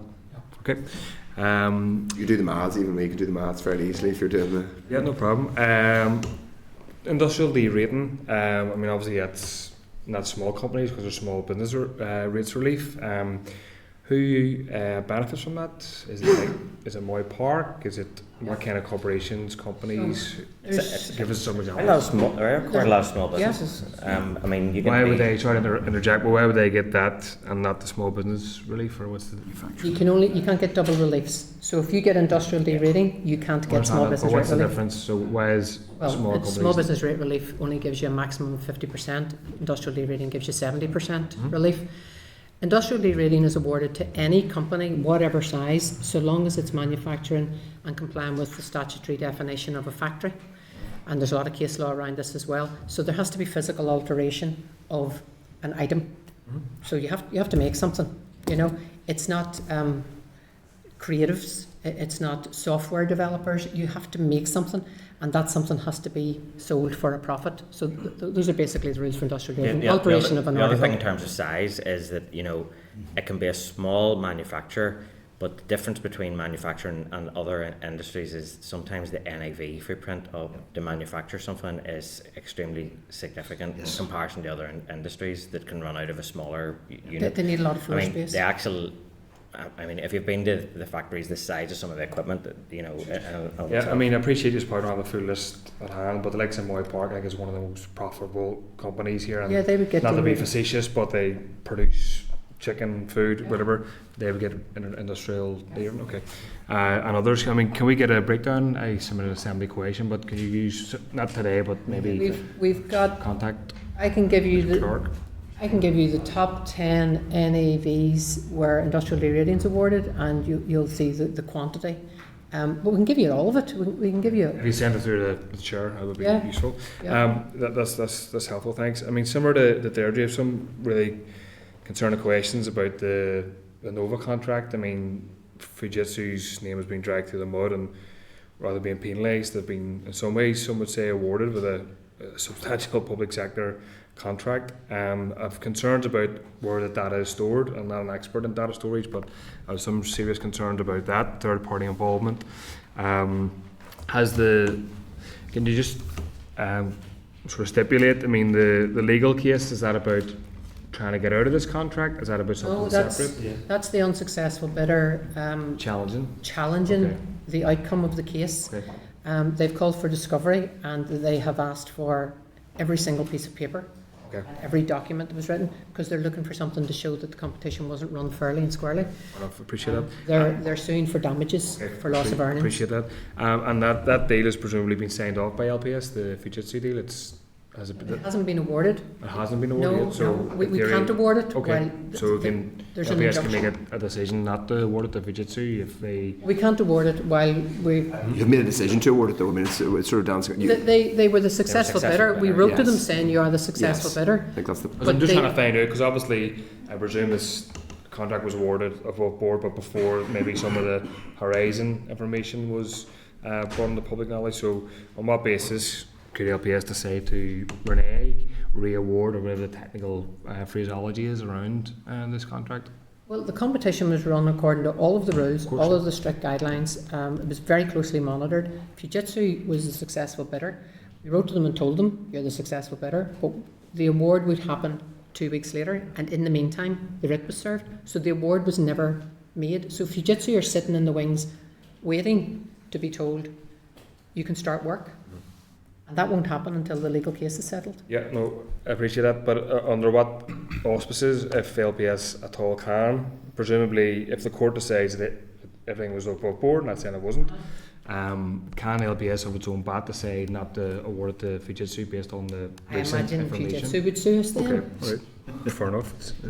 They won. Okay, other question was about Chair's question about sort of Amazon and sort of big companies. I mean, obviously, rates from reading the pack, I think is just on property size and domestic or retail Physical size. building.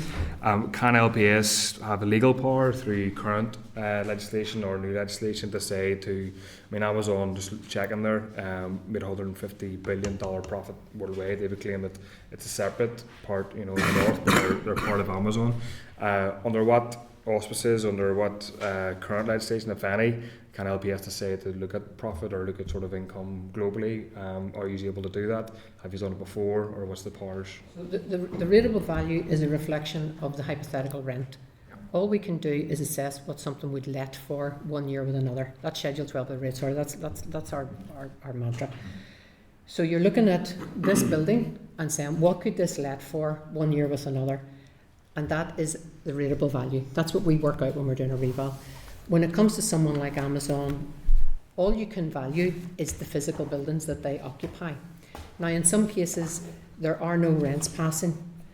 There's nothing, there's no rent to collect and analyse and set new levels based on it. So we ask for turnover and throughput, and we ask that of licensed houses, hotels, cinemas, caravan parks, places like that where there's a monopoly and there's a licence involved, because those premises generally aren't let. There's no rental information for us to collect. So we ask them for their profit or their receipts and expenditure accounts to analyse and arrive at a rent. Everything is about getting back to this rent. So in some cases we do ask for turnover. Filling stations, for example, how much fuel do you sell? That adds to the hypothetical rent that a person would pay to occupy that premises, and therefore leads to how the NAV is assessed, the rateable value. Where there's no rent and there's no turnover, we ask for construction costs.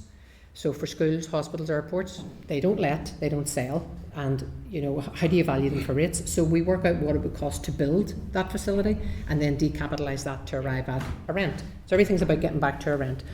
We have no reason to ask Amazon what their profit and loss is because we have the rents. We can work out the rental value on the buildings, and that's the only thing that's rateable, the building that they occupy.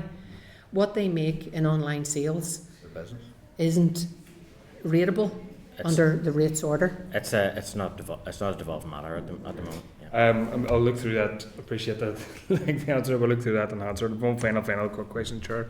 In terms of the Fujitsu and the Nova and all the online sort of IT equipment, I mean, what would it take to do all that in house? I mean, I think there's about a 1 in 5 agency rate in the LPS generally. So I mean, to do all that in house. But cheaper, but presumably it would be. We don't have the skill set, Jerry, to build those systems. Okay. We've got the skills in-house to maintain the systems that we have and to build satellite systems around them. But for something the size of what Nova's talking about, you're talking about years of work by teams of IT people. We don't have the resources to do that. Okay, thanks. Okay, great. Paul Free. Thank you. Thank you very much for your time here, because you have been here a long time. Over 1.5 billion has been gathered this financial year to date, 140 million more than last year, with another month to go. You reading the press so release?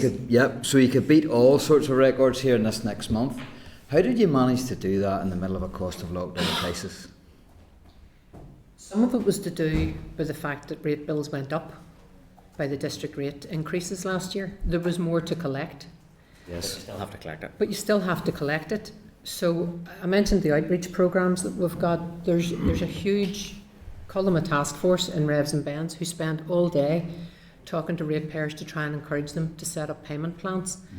And I'm not joking, that's their job. Phoning ratepayers who haven't paid anything, engaging with them, offering them help and getting them to pay something and get their accounts started. That pays off. Things like so how much of it is, and how much of the success is inflationary? And how much of it is gathering it in the actual? I think regardless of whether it's inflationary or not, as I say, you still have to collect the money. As Sharon says, there's squads of teams that are contacting people, making sure the payment arrangements are in place. But likewise with support, the outreach work with regards to rate support, if you're entitled to even partial support, make sure that you get the partial support awarded to them, and that makes the remainder easier to pay. Yeah. If rates debt has increased, would it be fair to say that some of this could be a hangover from a previous year where there was less payment? It's absolutely. It's almost certain that it's to do with a hangover effect of the sort of certainly, if not COVID, because there was business rate support and COVID, the immediate period after that with the cost of doing business with the energy price spike and all the rest of it, that was probably harder in terms of collection terms, because that was in the absence of any additional support outside the system from Treasury and things like that.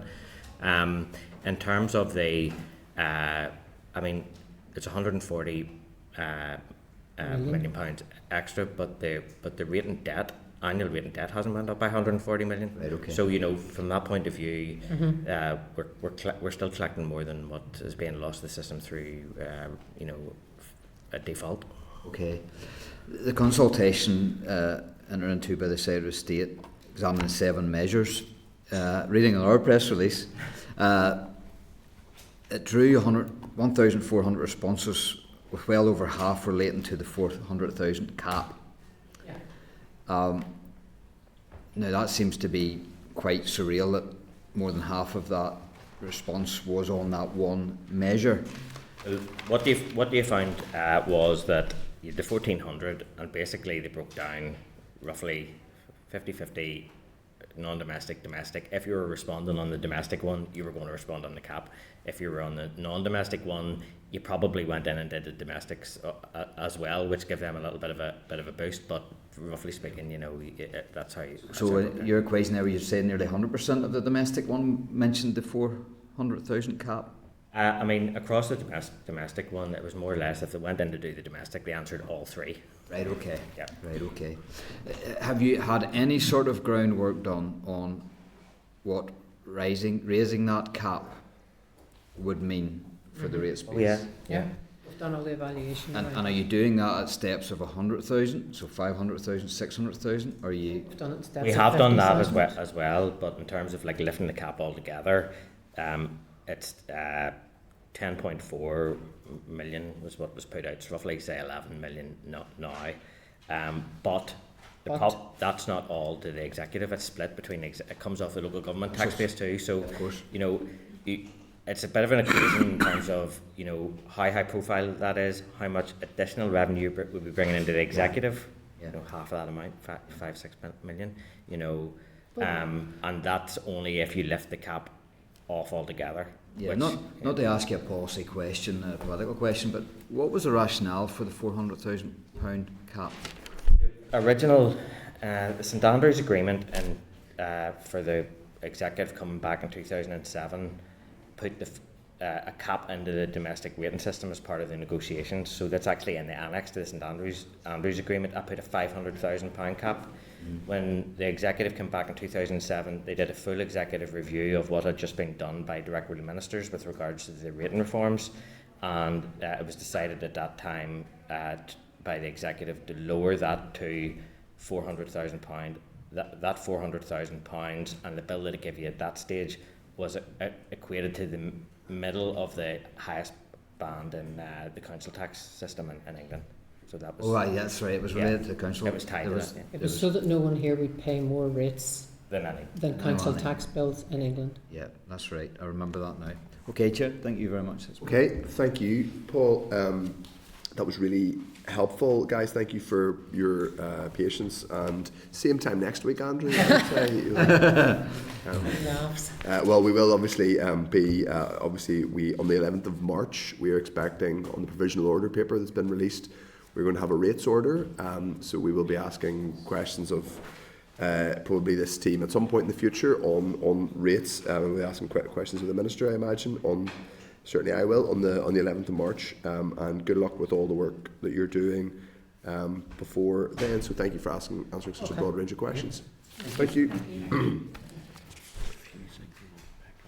Yes, there are a few bits of follow-up. Just a few follow-ups. Yeah. The credit card fees that you apply, you'd said you'd come back on that. We'll put this through the dollar readout.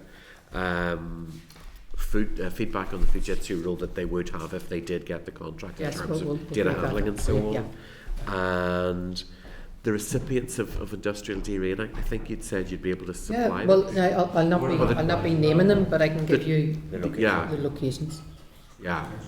We can't get their names. Whatever data. Figure it out. You are around all of this. We'll check that. We'll just check. Do you want to and check see. back and see where the GDPR Valuation lies on list that? is an open document. Anybody can check anything in there, but the valuation list doesn't include names of occupiers. If you look up your house, you won't see your name against it. You can look up. You can go on the LPS website now and look up an address, and it'll tell you what the rateable value. Yeah, well, is. could you supply them the list of? It was 4,500 at my last reading. 4,474. Okay, what the rates bill, because it just adds it up for you. Not to say it's obvious, but in some cases it's very obvious. Yeah. The big one down on the docks is probably Harland and Wolff, you know. Thank you so much. Yes. Welcome. One thing we might just do afterwards is we might, I think, if members are content, it would be helpful, I think, to write to the Minister to get a sense of what the initial, if you're providing a briefing paper on the consultation, that doesn't obviously presuppose any policy decision made by the Minister or the Executive, but it would be helpful to see what that, what the consultation. Yeah, I think once we land on that point, we'll be working with the committee sort of in tandem then at that point with a normal committee process. Just to clarify, my point on the Amazons or companies like that of this world, there's certainly, I don't disagree with Jerry, there is definitely an argument for Amazon. Like, anyone who doesn't think Amazon should not be paying more tax is insane in my view in general. But the specific question I was asking about was not so much about taxing them more, because obviously, first of all, you're officials. Secondly, you're only responsible for, you don't make policy decisions, and you're responsible for property taxation in this region. But more broadly, I was talking about, so for example, looking at OS UK, the main ordnance survey across the water. Like I looked at a number which was that they had they obviously do commercial activities as OSNI does here, Yes. and it was something 100 and I don't know what the exact number was, a very large profit number. So if there's, and I know obviously we had to give you the number of 12 million revenue, but presumably that's not 12 million profit. Some of that will be operating costs in there that will, you'll you subtract from that all the operating costs and so just wondering. Rate 12 million. Exactly. In income. Are there any? Is the department looking at its own revenue generation, not in the sense of revenue going out and taxing people more, but how it commercially charges large businesses? Amazon would be one of them. I just picked Amazon at random. But it would be helpful to have a steer from that, just an update on the department's commercial activities and whether there are other. Yep, just on OSNI, part of their 5-year strategy is to look at generating more income from our products and services. That's already being planned and worked through, and charging more money for the products under NEMA. Correct. There's plans to generate more income there from OSNI. Yeah, that would be just because it's a commercially useful and essential information that they have, and a capital audience. I was mentioning the online sales tax that was consulted on in 2022 by UK government, and they decided not to take that forward. Yeah. The consultation ran for about 8 months. It was extremely detailed. I think there was 44 questions in the consultation, and at the end of it they said, we're not touching this. And it was all put to bed. There is no online sales tax being brought in by UK government, and we can't do one of those on our own. I know. Maybe we should take the part we developed. Okay, but thank you for that. We've taken we've several actions that we'll follow up on. Okay. Thank you. Thanks very much. Thanks Sharon and thanks Andrew. Now, members, we will move on to in order to hopefully release people relatively quickly, particularly because Peter and I have a flight to catch in a few hours. To item 8, which are Brexit papers, and an update. At the meeting on the 14th of February, members considered a series of Brexit papers provided by the Assembly's EU Affairs Manager and agreed to pursue the specific actions related to the Department of Finance's remit, requesting briefings on those issues. Members, the Department has provided an update on the Trade Specialised Committee on Public Procurement and an update on the Finance Interministerial Standing Committee meeting in January 24. These can be found at page 307 and 308. It's worth noting, obviously, that slightly strange acronym F:(ISC) met before the ministers had taken their place. So it was, I think, Department of Finance officials attended in an observer capacity. Do members have any comments on the high-level papers submitted at 307 or 308? Okay. Item 9 is correspondence. So that's at 311, and I would advise members to draw your attention. Item 9.1, page 311 is correspondence from an individual regarding regulation of the Northern Ireland University sector. If members are agreed, we can note this correspondence. Agreed. Item 9.2 is at page 313. Pivotal is an independent policy think tank, relatively new to the policy landscape here. They have contacted us to offer a meeting and to sell out the papers they have. I mean, I would encourage people to read them. They're high level, but they're very useful.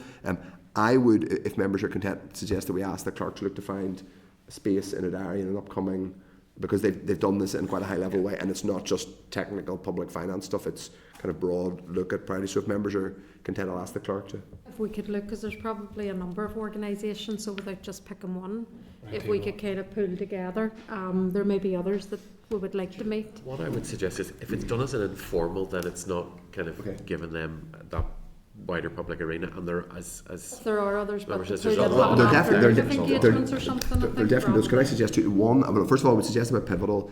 They do a kind of something which most others don't, which is they're kind of quite good at giving a kind of broad overview of choices and of where the policy landscape is. So I do think if we can get some kind of briefing from them, but I think it's a good point. It might be something the clerk can do, is go away and come back to us with a list of potential suggested policy stakeholders. Obviously, it could go as long as your arm, but I mean, they are a policy. They're the only completely locally focused policy think tank, so far as I'm aware. But other than that, other than the informal briefing, people are content to note the correspondence. Noted. Okay, item 9, but we've already done that. So agenda item 10 is the draft forward work programme at page 315. And if members are content to seek, actually I'll ask the Chair Just to new do so. highlights are we have that provisional indicative timing for the spring supplementary estimates. So we have officials, we expect to receive that Friday the 15th or so. We're just not 100% pinned down that. So we're looking to bring in the officials the following meeting, which is the 20th. They'll talk about the provisional final outturn as well, which was referenced earlier on.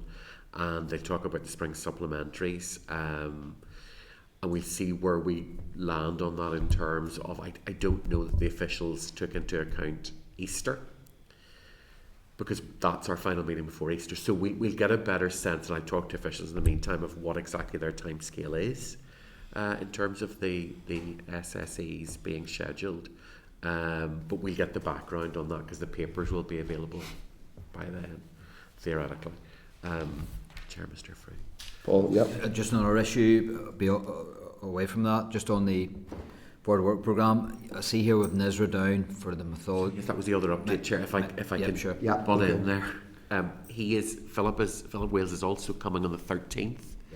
Yep. For timeliness, we've put him on the same day as the Minister. Just that was the first sure place we could, but we're looking to do a more in-depth briefing. We're probably going to have to make it after Easter now because Easter hits us the meeting after.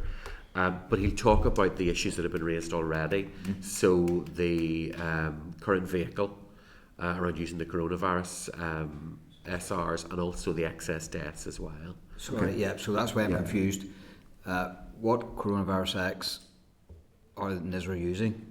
Because the discussions we'd had previously were the continuing to use methodology that was brought in during coronavirus, continuing to use the coronavirus SRs that were coming through as a vehicle to do that. So we had the discussion last week about the department's more than ready to, and this is what Philip Wales will talk about, is more than ready to use a new legislative vehicle. But what he also needs to explain about is why, because of timing, they're going to have to make another extension to September, and then the new vehicle can be brought through. But he'll talk about that in more detail. Does he actually have a response? Now I know that the SRs for here was about registration of deaths, but Nisra only collects the data on registration of deaths. They don't actually do anything. They're behind the legislative vehicle. They will bring that forward in terms of designing it. As far as I understand, that was the feedback we had. Wow. Okay.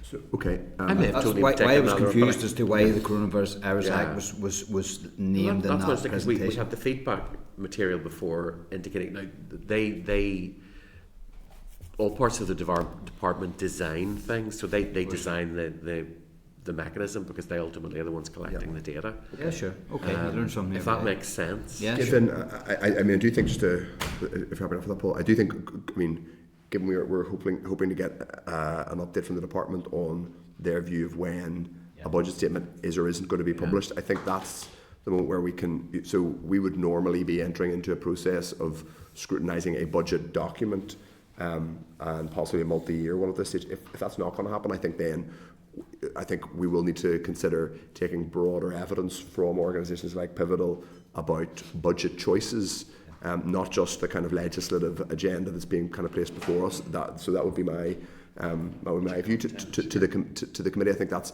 doing a kind of strategic evidence sessions in the absence of having an actual budget statement would be, I think, an important thing. But we don't need to make those decisions now. Can I just ask Peter, just on the policy? So next Wednesday we're due to have an oral briefing on McLeod, which is the very technical but important pension thing, and then after is the Fiscal Council. Are the Fiscal Council first and then McLeod, or no? So Fiscal Council, Sir Robert is here, but he's at an event. Okay. So he probably can't get here before 3 o'clock. So that's why we've slotted in the McLeod first, and we'll try and do as much business as we can before he arrives. Slightly conscious of that, people. I guess people that could be a